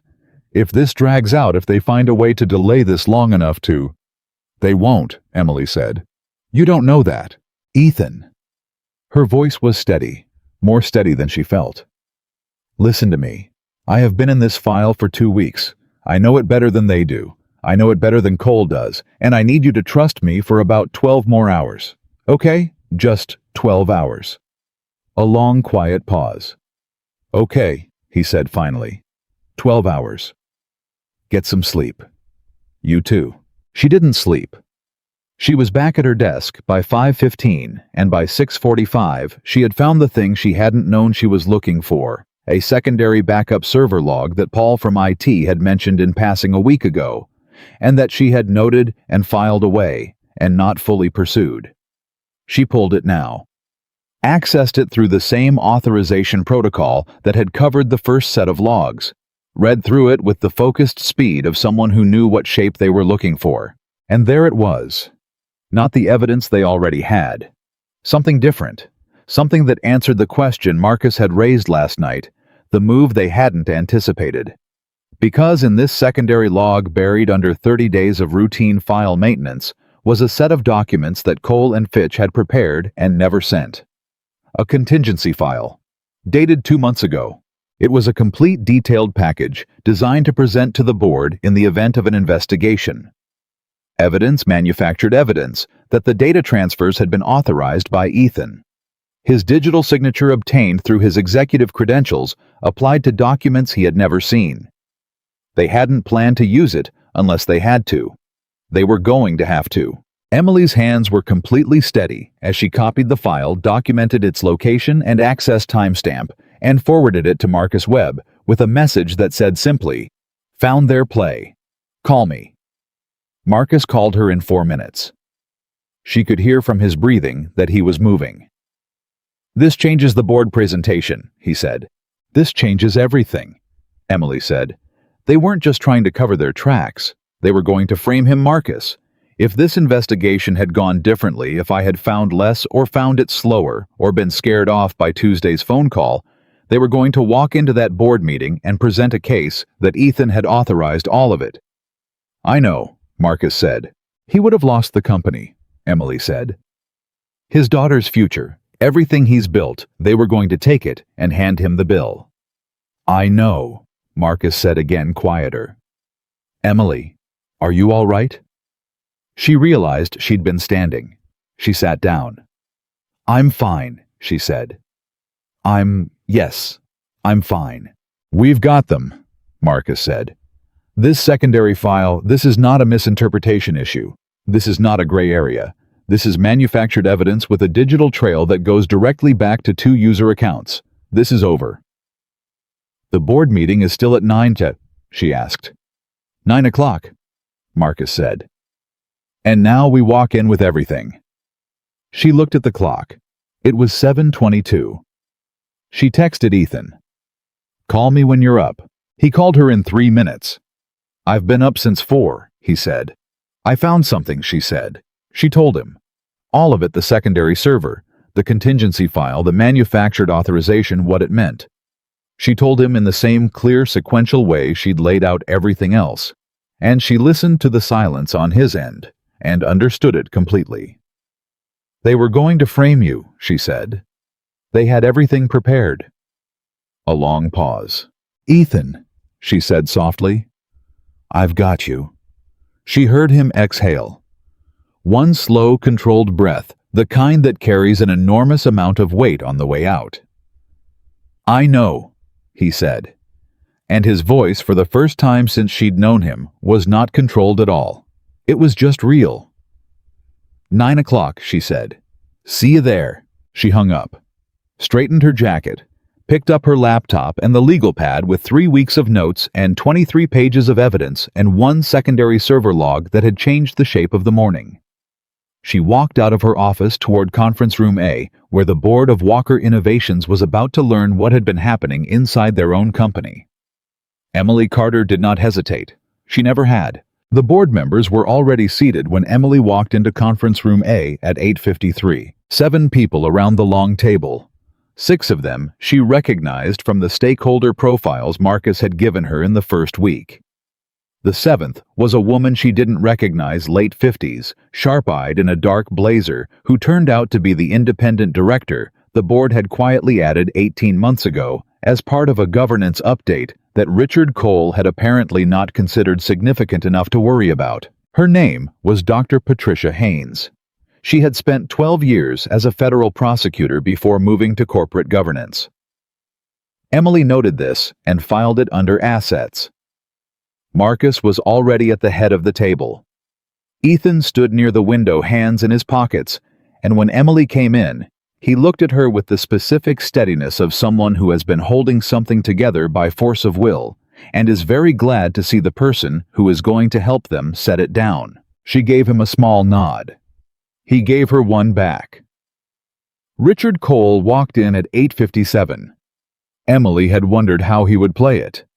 Whether he'd come in aggressive or conciliatory or somewhere in between.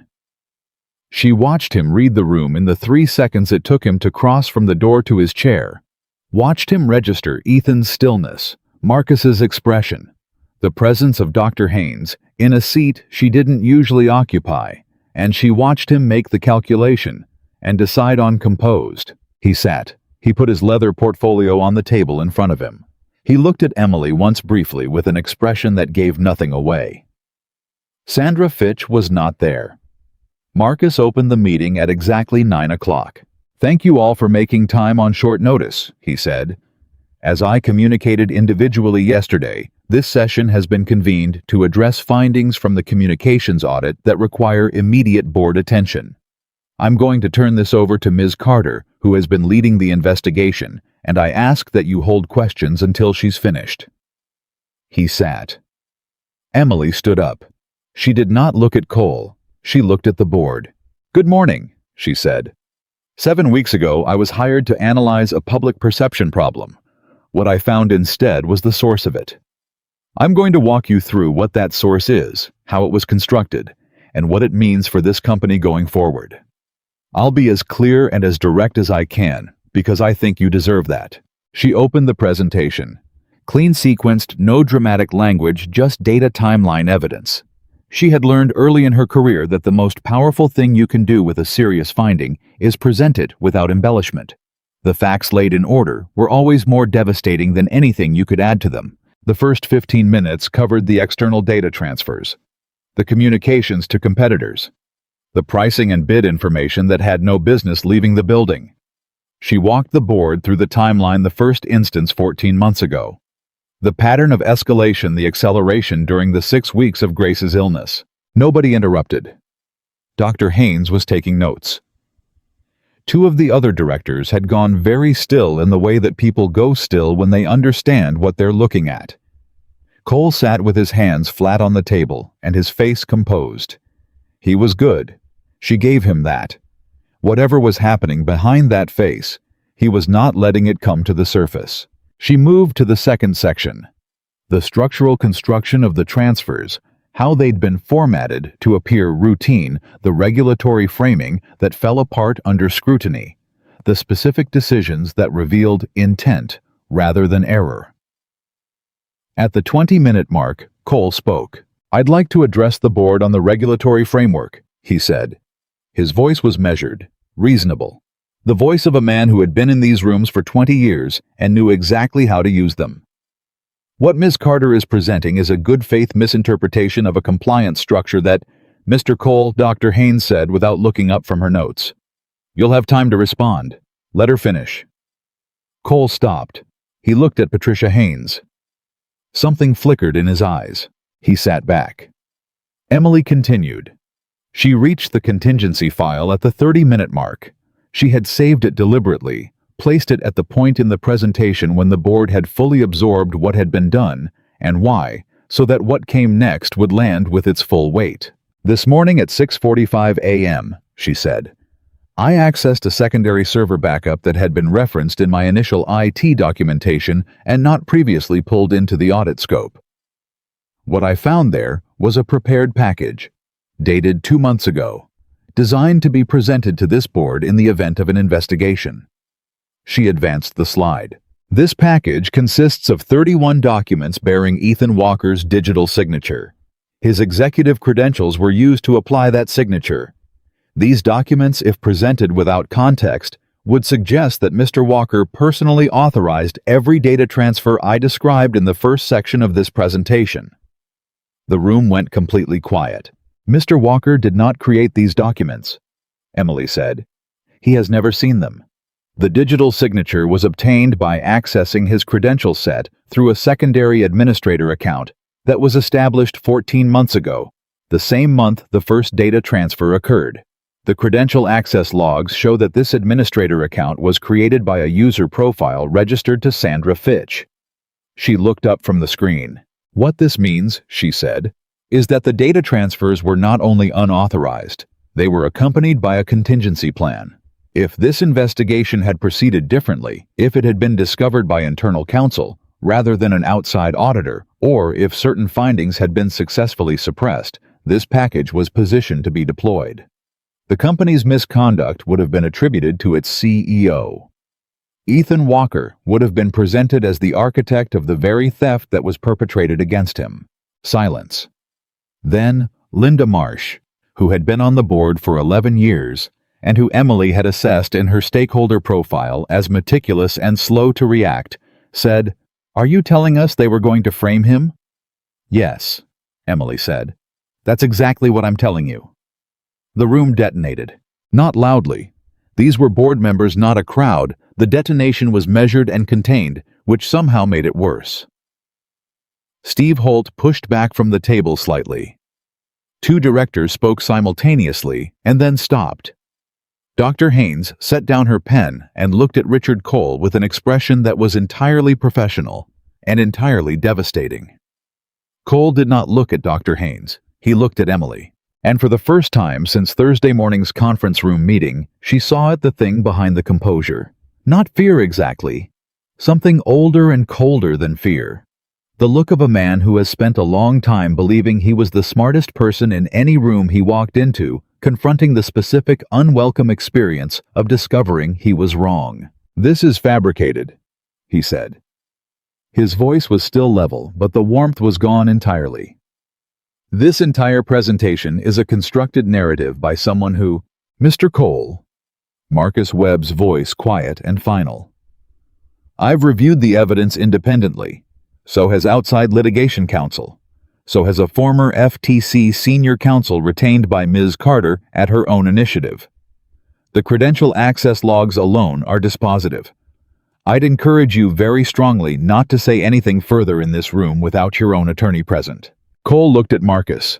He looked at Ethan, who had not moved from his position near the window, who had been standing still as a stone wall through 35 minutes of his oldest friend being dismantled in front of him, and whose face showed absolutely nothing at all.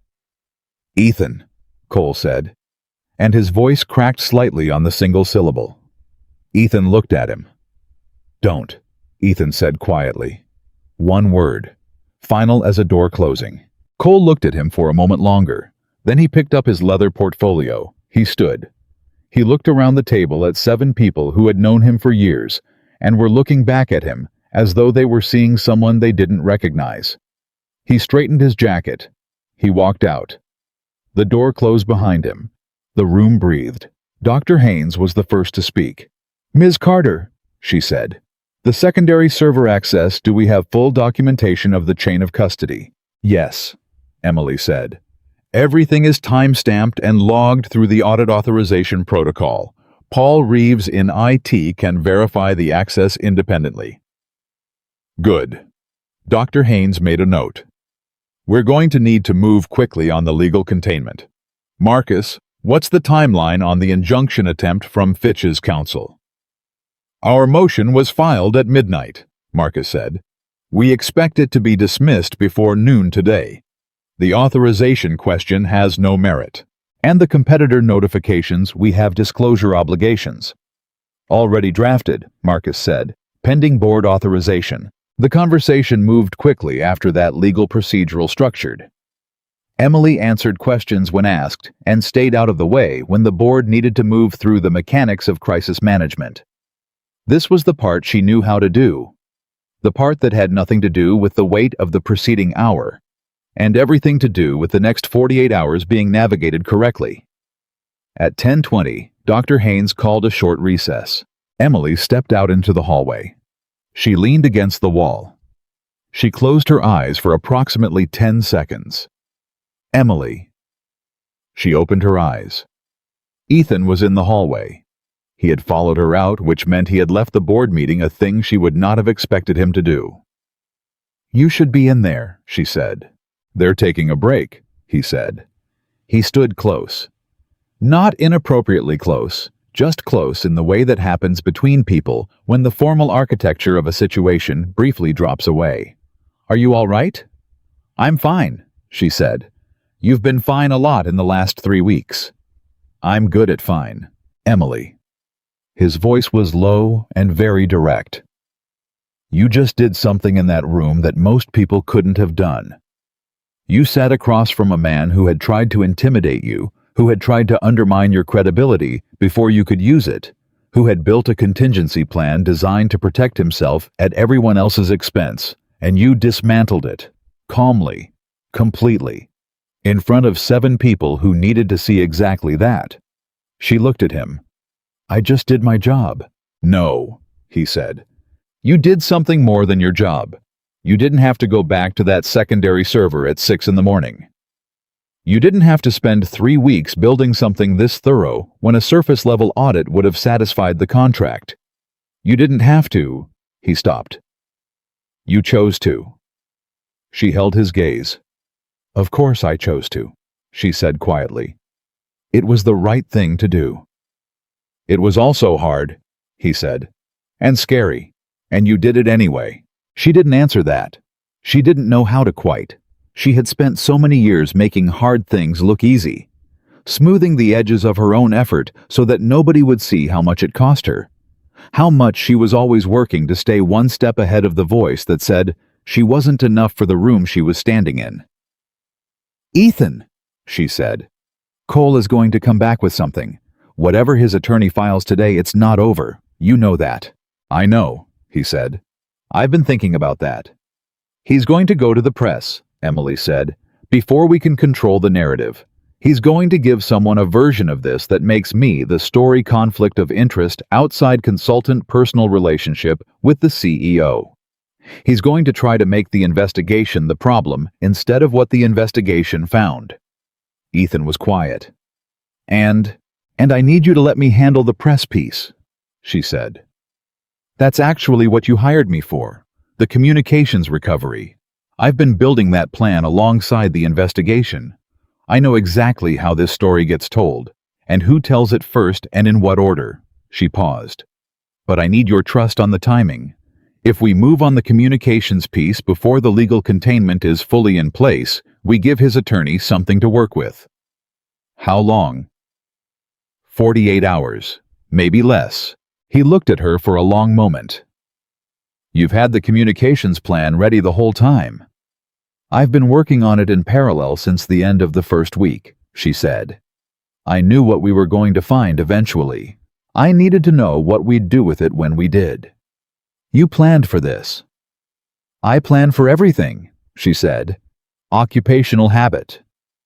Something moved through his expression, warm and complicated, and several things at once. "The marine biologist," he said quietly. She blinked. "What?" "You planned a school carnival at 11 years old," he said, "and gave up marine biology for the structure, for the problem solving." He paused. "For being the person who makes sure things don't fall apart." She looked at him. "Why do you remember that?" "Because I remember everything you tell me," he said simply. She held that for a moment, the steadiness of it, the particular feeling of being heard not in the performative way that people sometimes hear you leaning forward, nodding at the right moments, but in the way that means the information took root and stayed. "Go back in," she said softly. "They need you in there." "I know." He didn't move immediately. "After this is over," he said. "You keep saying that." "Because I mean it," he said. "And I want you to know I mean it before the hard part is done, not after. I don't want you to think it's contingent on how this ends." She looked at him. "Ethan." "Yes." "Go back in," she said, and this time she was smiling slightly in spite of everything. "We'll talk about after, when it's after." He went back in. She stood in the hallway for another 30 seconds. Then she straightened her jacket, picked up her laptop, and followed him. The board reconvened and moved through the remaining procedural steps with the speed and efficiency of people who understood that speed was now their best tool. By 11:45, the legal containment motions had been authorized. By noon, the competitor disclosure drafts were approved. By 12:30, the board had voted unanimously on the governance measures and the executive authority transfer that would allow Marcus Webb to oversee operations independently while the investigation formalized. Richard Cole was no longer an officer of Walker Innovations as of 12:31 p.m. on a Thursday in October. Sandra Fitch resigned by email at 12:47 through her attorney. Emily was in her office at 1 o'clock making notes when Claire appeared in the doorway looking slightly more human than she usually allowed herself to at work. "The injunction was dismissed," she said. "Marcus just got the notification." "Good," Emily said. "Also," Claire said, "there's a man downstairs who says he's a reporter from the Seattle Times. He'd like to speak with whoever is available to comment on a story he's received information about." Emily set down her pen. "Who gave him the information?" "He wouldn't say." Cole had moved fast. She'd expected it, but the speed still made her jaw tighten slightly. Less than 4 hours after walking out of the boardroom, and it was already in motion. "Tell him we'll have the statement within 2 hours," Emily said. "Give him Marcus's contact information. And Claire, don't tell him anything else. Nothing about me. Nothing about Ethan. Nothing about the board meeting. Understood, Claire said. Emily picked her phone up and called Ethan. He went to the press, she said when he answered. I know. Marcus called me. 2 hours, she said. I need 2 hours to get the statement ready and the call sheet sequenced correctly.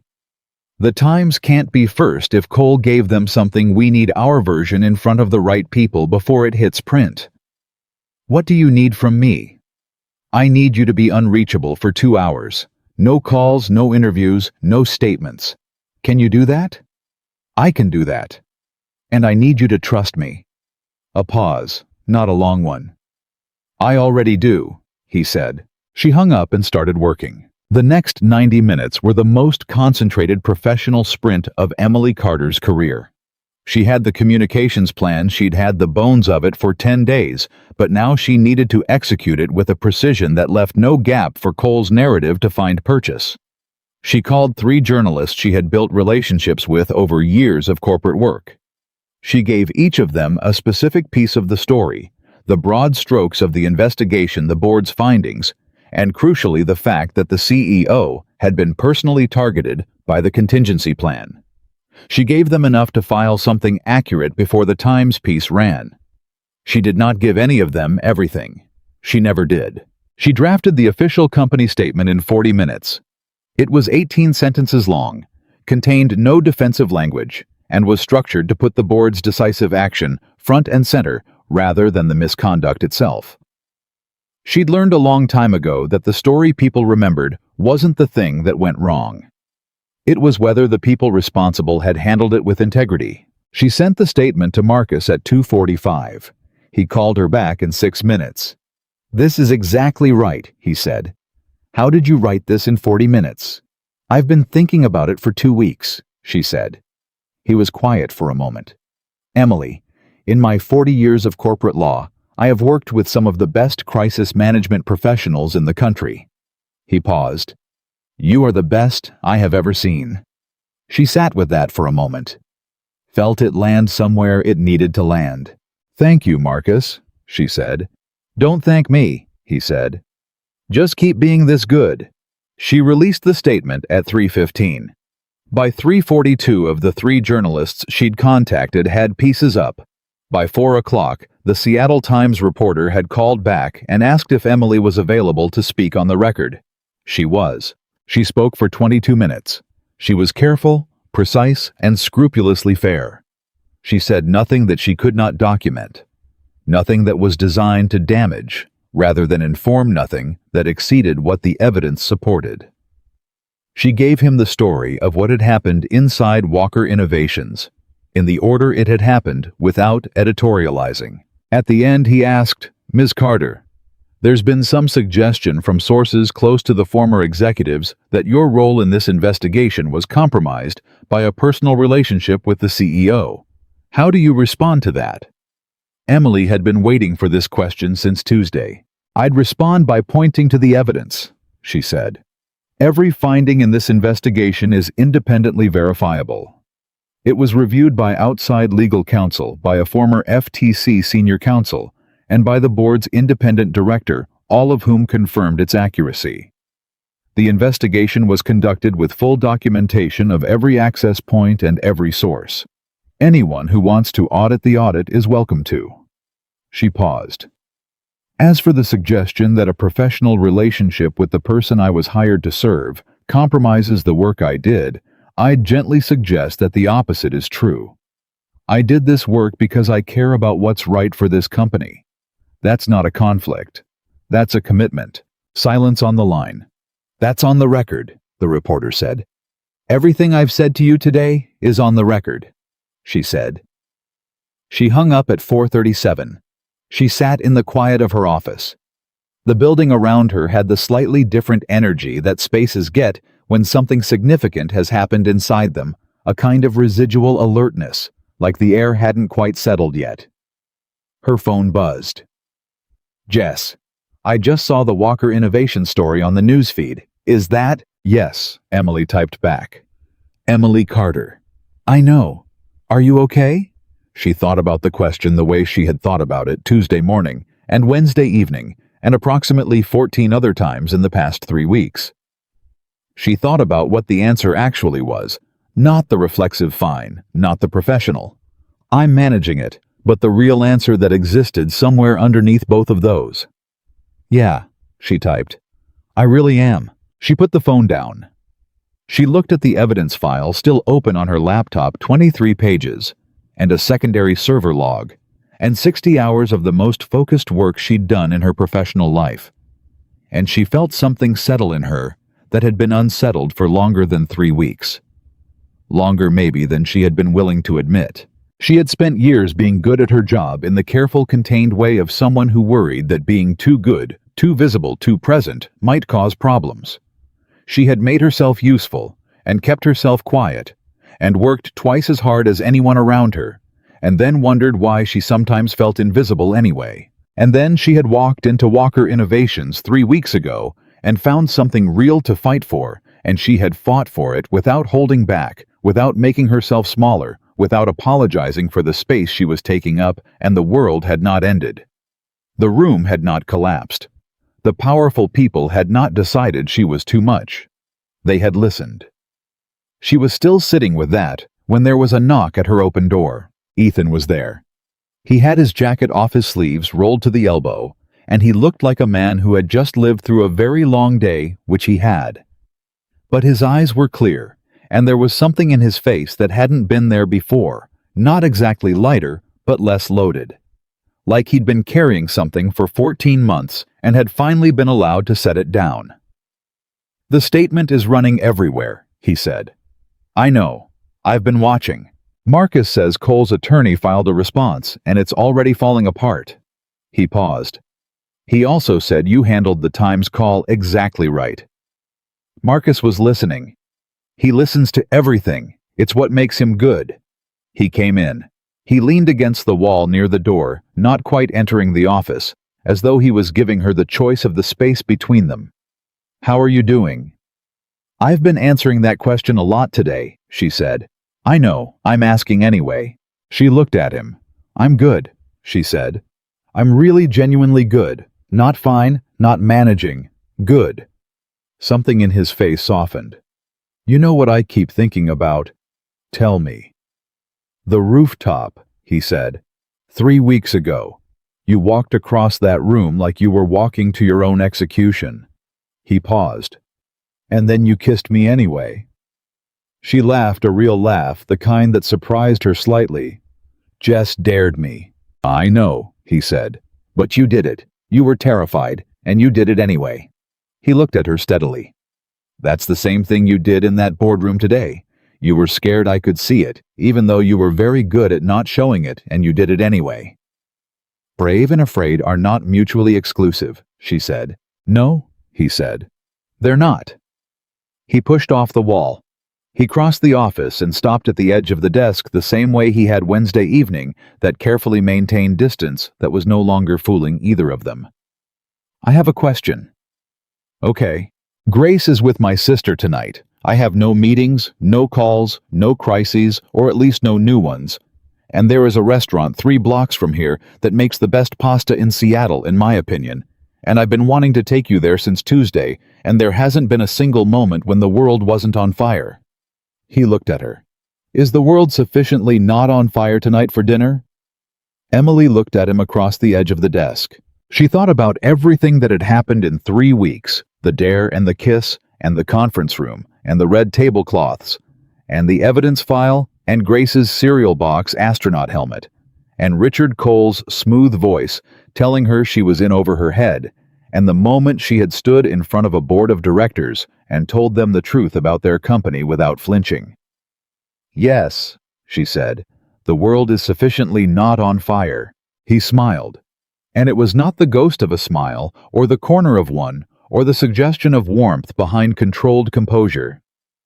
It was a real, complete, unguarded smile, the kind that changed his whole face, and Emily thought again what she'd thought the first time she'd seen it, at the red tablecloth restaurant over a sandwich on Tuesday. There he is.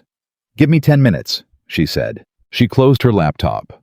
She tidied her desk, not obsessively, just enough, and picked up her bag and stood up, and she was aware, in the way you sometimes are aware in the middle of an ordinary moment, that something has shifted in your life that is not going to shift back. They walked out of the building together into the cool October evening, and the city was doing what cities do after something significant, continuing, without noticing, going about its business, with the indifference of things that are larger than any individual story. Buses and pedestrians, and the ordinary machinery of an ordinary Thursday in Seattle, completely unaware that in a conference room on the 4th floor of a glass and steel building, something had come apart, and something else had held. "Can I ask you something?" Emily said as they walked. "Yes." "When Cole walked out of that boardroom this morning," she said, "what were you thinking?" Ethan walked in silence for a moment. "I was thinking about the day we started the company," he said. "We were 29. We didn't have enough money to furnish the office, so we used folding tables. Richard brought coffee every morning for the first 3 months because we couldn't afford a machine." He paused. "I was thinking about all the time I'd spent trusting someone who had been planning the whole time not to be trustworthy." Emily was quiet. "And then I was thinking," he said, and his voice shifted, something quieter and more present, "that it's possible to do that, to trust the wrong person for a long time, and that the answer to having done that is not to stop trusting people." She looked at him. "What's the answer?" "Being better at knowing who deserves it," he said simply. They walked the rest of the way in a comfortable silence, which is the particular silence of two people who have been through something together and have arrived together on the other side of it. The restaurant was small and warm, and smelled like garlic and bread, and the kind of food that had been made carefully by someone who cared. The owner, a heavy-set man named Anthony, who clearly recognized Ethan and was clearly delighted to see him not alone, for once showed them to a corner table and said something in Italian that Ethan laughed at and didn't translate. They sat. They ordered wine. They looked at the menu, and Emily ordered the pasta with the same kind of uncalculated decisiveness she'd been bringing to everything lately, and she noticed that she did not tug at the hem of her dress, did not make herself smaller in the chair, did not glance sideways to check whether she was taking up too much space. She was not. She was exactly the right size for every room she had ever been in, and she was only now at 29 beginning to fully believe that. "Tell me something that has nothing to do with any of this," Ethan said. She looked at him across the small table. "You said that Tuesday." "It worked Tuesday." She smiled. "Okay. I failed my driver's test the first time because I forgot to check my mirrors. The examiner was very kind about it, which somehow made it worse." "How old were you?" 17. I cried in the parking lot and then drove home with my mom and reorganized my entire bedroom by category." He laughed. The easy, genuine laugh she'd started to collect like something valuable. "Reorganized by category. Books alphabetically by author, clothes by color, school supplies by subject, and then by size within each subject." "You were definitely going to be an event planner." "It was inevitable," she agreed. He told her about Grace learning to ride a bike the previous spring and refusing to use training wheels because Grace had explained astronauts don't use training wheels. He told her about the first time he'd had to do Grace's hair for school photo day and had watched approximately 11 tutorial videos the night before and still produced something that Grace had assessed as fine daddy, with the specific diplomatic restraint of an 8-year-old who loves you and also has standards. Emily laughed until she had to set her fork down. They ate and they talked, and the city outside was doing its ordinary business. And inside the small, warm restaurant, two people who had found each other in the middle of a reckless moment on a rooftop were finding each other again more slowly, more completely, in the way that actually lasts. At one point, Emily looked up from her wine, and Ethan was watching her with that particular attention she had registered on the rooftop and never fully been able to name. "What?" she said. "Nothing," he said. He stopped, started again. "I've been alone for 4 years, and I don't mean that in the dramatic sense. I mean I had Grace and I had the company and I had a full life. But I've been alone in the way that matters, and I'd stopped expecting that to change." He paused. "I'd made peace with it, I thought." Emily held his gaze. And now? And now, he said, I think I was wrong about the piece. She looked at him across the small table in the warm light of the small restaurant and felt something very clear and very certain settle in her chest. Not the nervous, breathless feeling of the rooftop or the complicated professional tangle of the past 3 weeks, but something quieter and more solid than either of those. Something that felt, for the first time in a very long time, like the beginning of something real. Ethan, she said. Yes. I'm not going anywhere, she said. He looked at her. And this time he didn't nod, didn't say okay, didn't manage his response or hold it at a careful distance. He reached across the small table and covered her hand with his, the way he had in her office Wednesday evening, and he said, I know. They stayed until the restaurant began to quiet around them, until Anthony brought them a dessert they hadn't ordered, and said something else in Italian that made Ethan respond with what sounded like genuine gratitude. And Emily decided she was going to learn at least some Italian before she came back here, because she was going to come back here. They walked out into the October night and stood on the sidewalk, and the city was cooler now, the way Seattle gets when the evening settles in, and they stood close enough that she could feel the warmth of him without quite touching. I need to go get Grace tomorrow morning, he said. She's going to ask me how my week was. What are you going to tell her? I'm going to tell her it was complicated, he said, and that something very important got fixed, and that I'd like her to meet someone soon, if that's all right with her. Emily looked at him. You're asking an 8-year-old's permission? I'm asking the most important person in my life's permission, he said simply. Yes. She held that for a moment, the straightforwardness of it, the complete absence of performance. Okay, she said softly. Tell Grace I've heard great things about her cookie strategy. He smiled, that real unguarded smile. She's going to love you, he said. He said it with the quiet certainty of someone stating a fact they are in no doubt about. She has absolutely no patience for people who perform either. She sounds like her father, Emily said. She's better than her father, he said, in every way. They said goodnight in the way that people say goodnight when goodnight is not quite enough, but the right moment for more hasn't quite arrived yet, standing a beat longer than strictly necessary. In the cool air, something warm and unhurried moving between them. Emily drove home. She made tea. She sat in her kitchen, which was the same kitchen she'd sat in 2 weeks ago, eating toast and building evidence files, but which felt different tonight, in the way rooms sometimes feel different when the person sitting in them is different. Not dramatically. Just shifted.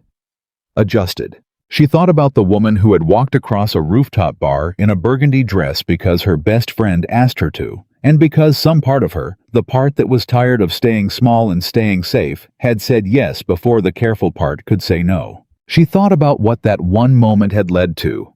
Not just Ethan, but the investigation and the boardroom and the press statement and Richard Cole's face in the moment he understood he had miscalculated. She thought about standing in front of 7 people and telling the truth about a company she'd walked into 3 weeks before, and none of them dismissing her and all of them listening. She had not done any of that by making herself smaller. She had done it by finally fully taking up the space she had always been entitled to. Her phone buzzed. Ethan. A text, which surprised her slightly. He tended toward calls. Grace wants to know if you like chocolate chip or oatmeal raisin. Emily stared at the message. Then she smiled slowly all the way. I'm a chocolate chip person, she typed back. No question. His reply came in 10 seconds.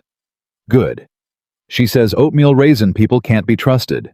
Emily laughed out loud in her empty kitchen at 11 o'clock at night alone and completely not lonely and typed back. She's right. She's absolutely right. She set the phone down. She drank her tea. She sat in the quiet of a life that was in ways both large and small, beginning to look like the life she had always been working toward without quite knowing its shape.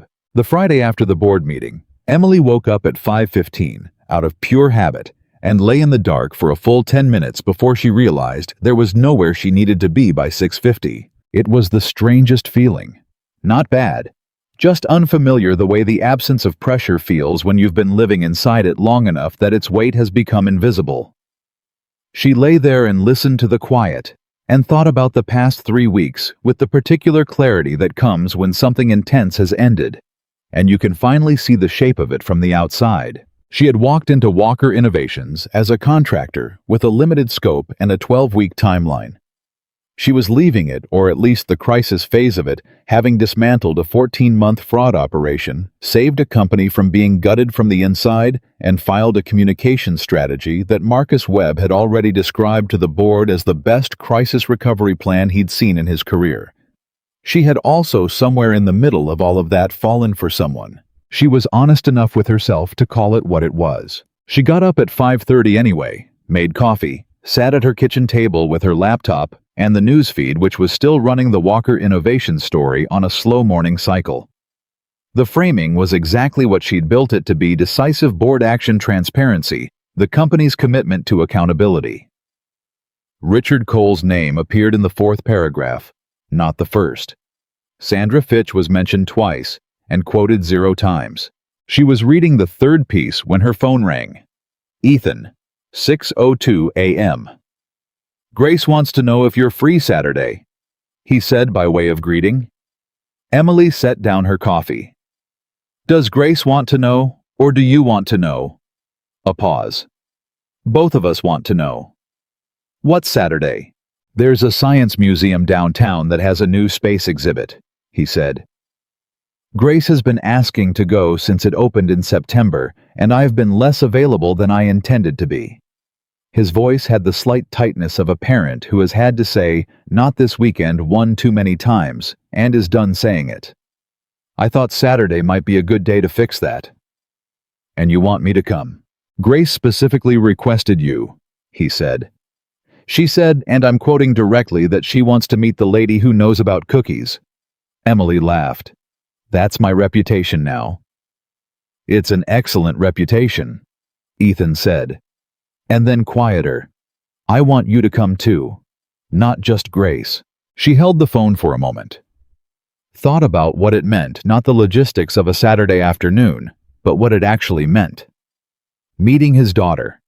Stepping into the part of his life that was not the company, not the crisis, not the professional, and the complicated, and the high stakes. The part that was just a father, and an 8-year-old, and a cereal box astronaut helmet. "I'll be there," she said. She heard him exhale. Brief and quiet, but it was there. 10 o'clock, he said. "We'll pick you up." She spent Friday finishing the transition documentation, the handoff materials for the communications team that would carry the recovery strategy through the next 6 months. She worked from her home office, methodical and focused. And by 4 in the afternoon, she had produced a 60-page implementation guide that covered every scenario she could anticipate and several she hoped never happened. She sent it to Marcus at 4:15. He called her at 4:42. "Emily," he said, This is the complete package. This covers everything." "It should," she said. "I've been thinking about it for 3 weeks." "The board wants to discuss a formal extended engagement," he said. "Beyond the initial contract scope. They want you on retainer for the full recovery period." She sat with that for a moment. Not the professional implications, those were clear and good. The other implications. The ones about what staying meant, and for how long, and whether it was possible to do it cleanly. "Tell the board I'm open to a conversation," she said. "Let's talk scope and structure next week." "Fair," Marcus said. He paused. "For what it's worth, and I know this is outside the professional scope, so take it for whatever you want, I think Ethan Walker is a better man than he was 3 weeks ago, not because of what happened with Cole, because of what happened with you." Emily didn't answer immediately. "What do you mean? He's been carrying that company alone for 4 years," Marcus said quietly. "Not because he had to, because he'd stopped trusting people enough to share the weight. And then you walked in, and he trusted you completely and quickly, and without hedging, and it was the right call." A pause. Watching someone be right about trusting a person is a remarkable thing when it doesn't happen very often. She held the phone after they hung up and sat very still with that. Saturday morning arrived clear and cold and bright. Emily was ready at 9:50, which she recognized as extremely on-brand. She wore jeans and a soft burgundy sweater, not the same shade as the rooftop dress, but close enough that she registered the choice and decided it was fine, and she did not tug at anything or second-guess the mirror. Ethan's car pulled up at 10:03.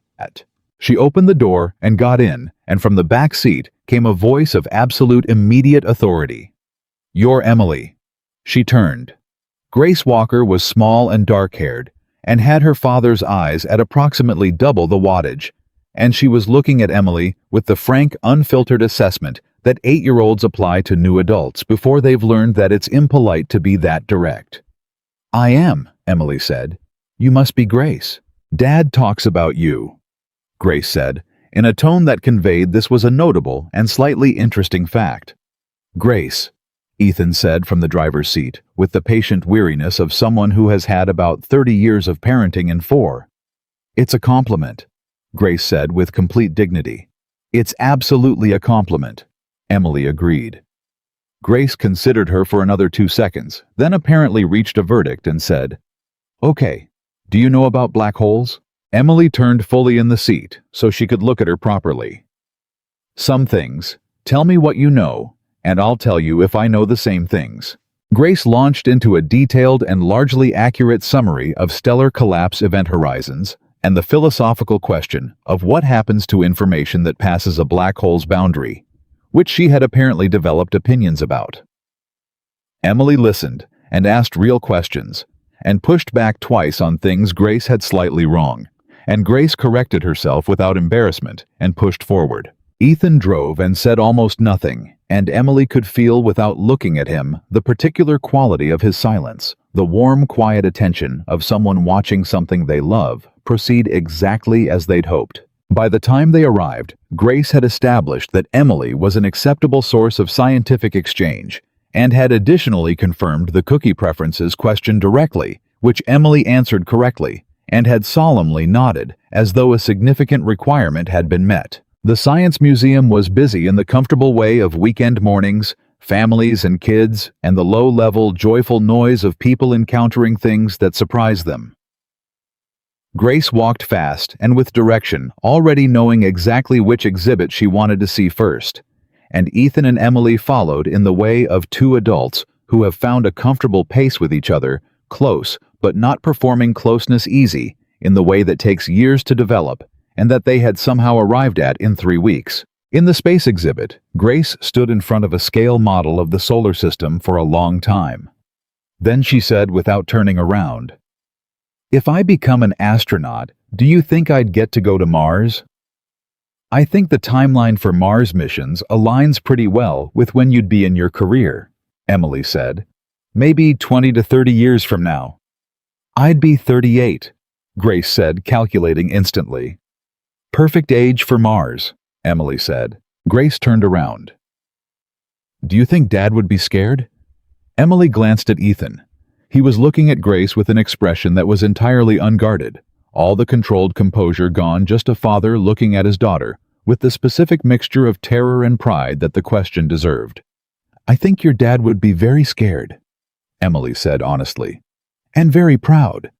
And probably trying very hard to be proud louder than he was scared." Grace looked at Ethan.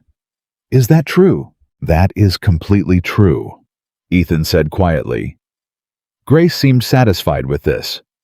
She turned back to the model. "Then I'll bring enough cookies to share so he doesn't worry too much." Emily pressed her lips together. Ethan looked at the ceiling briefly. Neither of them spoke for a moment, because some things are too whole to need a response. They spent 3 hours in the museum. At one point, Grace took Emily's hand to pull her toward a robotics demonstration completely naturally, without ceremony, and Emily's breath caught slightly at the simplicity of it, the uncalculated trust of a child who had decided in her 8-year-old way that you were worth holding on to. Lunch was at a diner 2 blocks away that Grace had clearly been to before, and clearly had strong opinions about, expressed primarily through her immediate and decisive ordering of a grilled cheese with tomatoes and a chocolate milkshake without consulting the menu. They sat in a booth, and the conversation moved the way good conversation moves when three people are genuinely comfortable jumping subjects, doubling back occasionally three-way, and occasionally just two of them while the third listened. Grace asked Emily what her job was exactly, and Emily explained it in the honest, direct way she'd learned to use with her, and Grace said, "So you fix things that are broken." And Emily said, "That's a pretty good way to put it." And Grace said, "Dad fixes things too. That's probably why you get along." Ethan looked at his daughter with an expression of complete surrender. "How are you 8 years old?" "I was 7 before," Grace said, as though this were the complete explanation.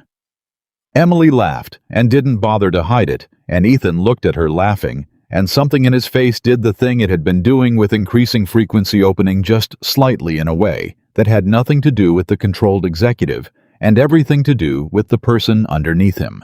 On the drive home, Grace fell asleep in the back seat with the completeness that children fall asleep between 1 minute and the next, as though sleep is a decision made and immediately executed. Emily turned to check on her and then faced forward, and the car was quiet in the good way. "She likes you," Ethan said, low so as not to wake her. "I like her," Emily said. "She's extraordinary." "She is," he said simply.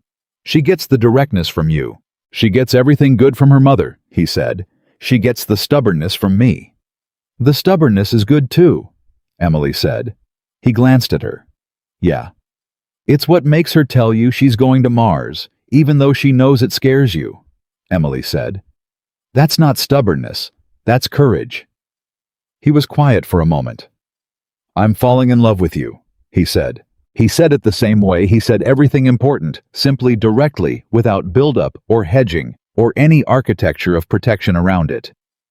He said it looking at the road because he was driving and Grace was asleep, and this was not a dramatic moment. It was just a true one. And the truth of it, the unpretentious completeness of it, was more affecting than anything staged could have been.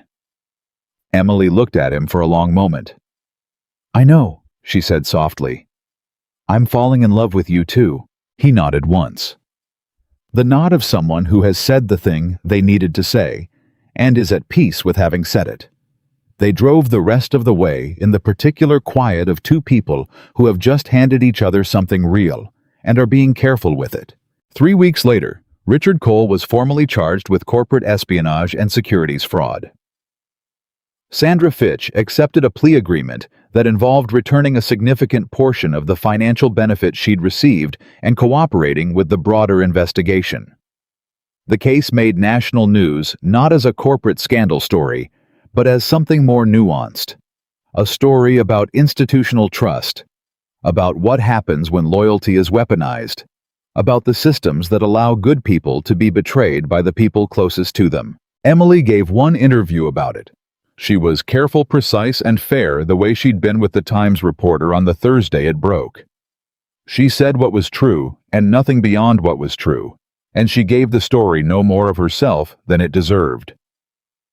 The reporter asked her near the end of the interview whether she had ever felt personally threatened by the situation. She thought about Tuesday's phone call, about the smooth, reasonable voice telling her she was in over her head, about the email at 11 p.m. that was designed to make her afraid of what she'd found. "I felt the threat," she said. "I wasn't frightened by it. Those are different things." The reporter looked at her for a moment. "Can you say more about that? When you've spent a long time making yourself small," Emily said carefully, "threats work because they confirm what you already feared, that you were too much, that you overreached, that you shouldn't have tried. But once you stop believing that about yourself, the threat loses its teeth." She paused. "It's not that I'm braver than anyone else. I just stopped cooperating with the story that I wasn't enough for the room I was standing in." The interview ran 2 weeks later.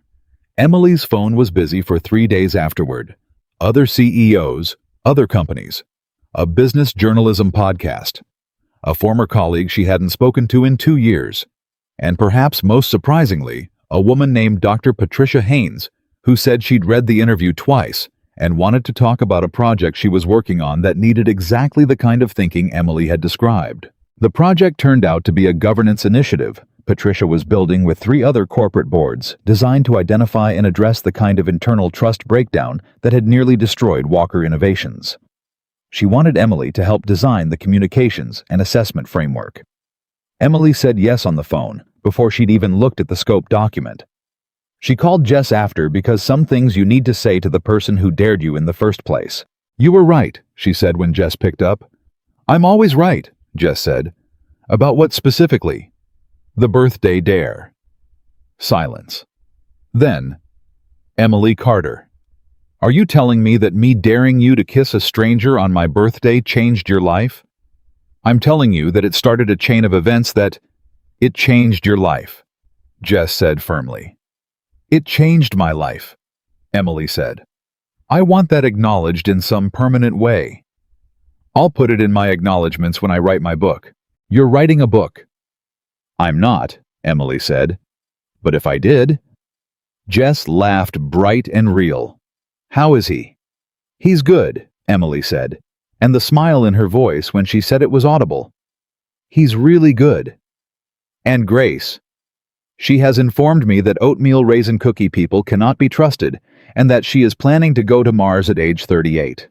Both of those positions are correct," Jess said. 1 year after the board meeting, 1 year almost to the day, from the Friday when Emily had woken up at 5:15 with nowhere to be, she stood on the stage of the Pacific Northwest Business Leadership Conference and accepted the Crisis Communications Award for her work on the Walker Innovations recovery. The room held 400 people. She had worked with or for some of them. She had been introduced to others at events like this in the careful, circling way of people deciding whether someone else is worth knowing. Some of them had been in the long line of people who had looked at her and seen the size of her body before they saw the quality of her mind. All of them were watching her now. She stood at the podium and looked out at the room, and she thought about what she wanted to say and what she didn't, and she chose honesty the way she always did. "A year ago," she said, "I walked into a company expecting to fix a public perception problem. What I found was something more fundamental, an organization where the truth had been systematically separated from the people who needed it most. My job became finding that truth and making sure it reached the right people, regardless of who was made uncomfortable by it." She paused. "I want to say something about that word regardless, because I think it's the whole thing. The ability to do this work, to do any work that matters, comes from being willing to proceed regardless. Regardless of who is watching. Regardless of whether the room seems designed for you. Regardless of whether the people who want you to stop are louder than the people who need you to continue." She looked out at the room. "I spent a long time believing I needed to make myself smaller to be acceptable," she said. "I am here today specifically because I stopped." 400 people were very quiet. "Do the work you're afraid of," she said. "Take up the space you've been avoiding. And trust your findings in your professional work and in your personal life, even when someone powerful tells you you're wrong." She paused one final time. Especially then. The applause was not polite. It was the kind of applause that means something reached someone, that something was said in a room full of people, that at least some of them needed to hear. She walked off the stage, and Ethan was there, not in the front row being obvious about it, but in the back of the room, near the exit with Grace beside him, who was wearing her good dress and holding a small sign that said, "Go Emily" in blue marker, with what appeared to be a rocket ship drawn in the corner. Emily stopped when she saw the sign. "It was Grace's idea," Ethan said. "I know," Emily said, "because of course it was." Grace held out the sign. "You can keep it," she said seriously. "I made it for you." Emily took it. She looked at the rocket ship in the corner, slightly lopsided, energetically rendered completely recognizable, and something in her chest did the thing it had been doing regularly since a Saturday afternoon in a science museum when a small, dark-haired girl with her father's eyes had taken her hand without asking permission. "Thank you," Emily said, and she crouched down so she was at Grace's level. "That's the best thing anyone has ever given me after a speech."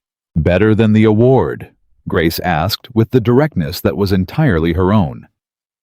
"Much better than the award," Emily said honestly. Grace accepted this with a single serious nod. They walked out of the conference center together into a November evening, the three of them, and the city was cold and bright and entirely ordinary. And Grace walked between them, and eventually took both of their hands at the same time with the complete matter-of-fact confidence of someone who has looked at a situation and decided this is simply how things are, and that is that. Emily felt the small hand in hers and looked over Grace's head at Ethan, and he was looking back at her with everything he felt written clearly on his face, none of it hidden or managed or held at a careful distance. 2 months after the conference, on a December evening with the first real snow of the season coming down over Seattle, Ethan asked Emily to marry him. Not with a production, not with a restaurant full of watching strangers, or an elaborate setup or anyone else present. Just the two of them in his kitchen after Grace was asleep over the remnants of the dinner she'd made because she'd discovered 6 months earlier that cooking was something she enjoyed when she stopped doing it out of obligation and started doing it because she felt like it. He put the ring on the counter between them, small and clear and quiet the way he was. "I don't want to be alone anymore," he said. "And I don't mean Grace. I mean I want a partner. I want someone who argues with me when I'm wrong and doesn't do it gently. I want someone who finds things at 6 in the morning that change everything and calls me to say she's got me." He held her gaze across the counter. "I want you. Specifically and completely. And with full knowledge of every complicated thing that goes along with it." Emily looked at the ring, looked at him. "The complicated things are the good parts," she said. "I know," he said. "That's why I'm asking." She picked up the ring. "Yes," she said. He came around the counter and held her face in both hands the way he had on the rooftop 14 months ago, the half second before she pulled away, and this time she didn't pull away. And the kiss was not brief or uncertain, or the product of a dare. It was the kiss of two people who had chosen each other on purpose. Eyes open, full knowledge, no hesitation. From upstairs, as though she had been waiting for exactly the right moment, came Grace's voice. "Are you guys doing something important down there?" Ethan pressed his forehead to Emily's. His shoulders were shaking slightly with the effort of not laughing. "Yes," Emily called up. A pause. "Good," Grace called back. "I could hear you being quiet and it was suspicious." And then she was asleep again, the same way she'd fallen asleep in the back seat on the museum afternoon, completely and immediately, as though the matter had been settled to her satisfaction. Emily laughed into the front of Ethan's shirt, and he held her, and the snow was coming down over Seattle in the quiet way that the first snow comes, and neither of them said anything for a long time because nothing needed to be said. The woman who had spent years hiding in oversized clothes and too much work and the careful protective project of making herself acceptable never did find a way back to that version of herself. She had tried once, in the middle of the most frightening week of the investigation, to default to the familiar smallness, to remind herself that she was an outsider here, that she was temporary, that she was the plus-size consultant from the mid-size agency who had been hired to fix a PR problem and had no business taking up the space she was taking up. And then she had looked at the evidence file on her screen and the secondary server log that had changed the shape of everything and the communications plan that was going to need to be perfect, and she had thought, no, not today, not anymore. And she had gotten back to work. She had learned in the 14 months since a dare on a rooftop that courage is not the absence of fear. It is the decision to proceed despite it, and to do so not once but every morning, not in a single dramatic moment, but in 1,000 small ones. The moment you speak when you want to stay quiet, the moment you stay when you want to run, the moment you reach for what you want, instead of apologizing for wanting it. She had learned that love, when it is real, does not ask you to be less. It simply sees what you already are and says yes. That. More of that. She had learned that the space you take up in the world is not something you are granted. It is something you decide.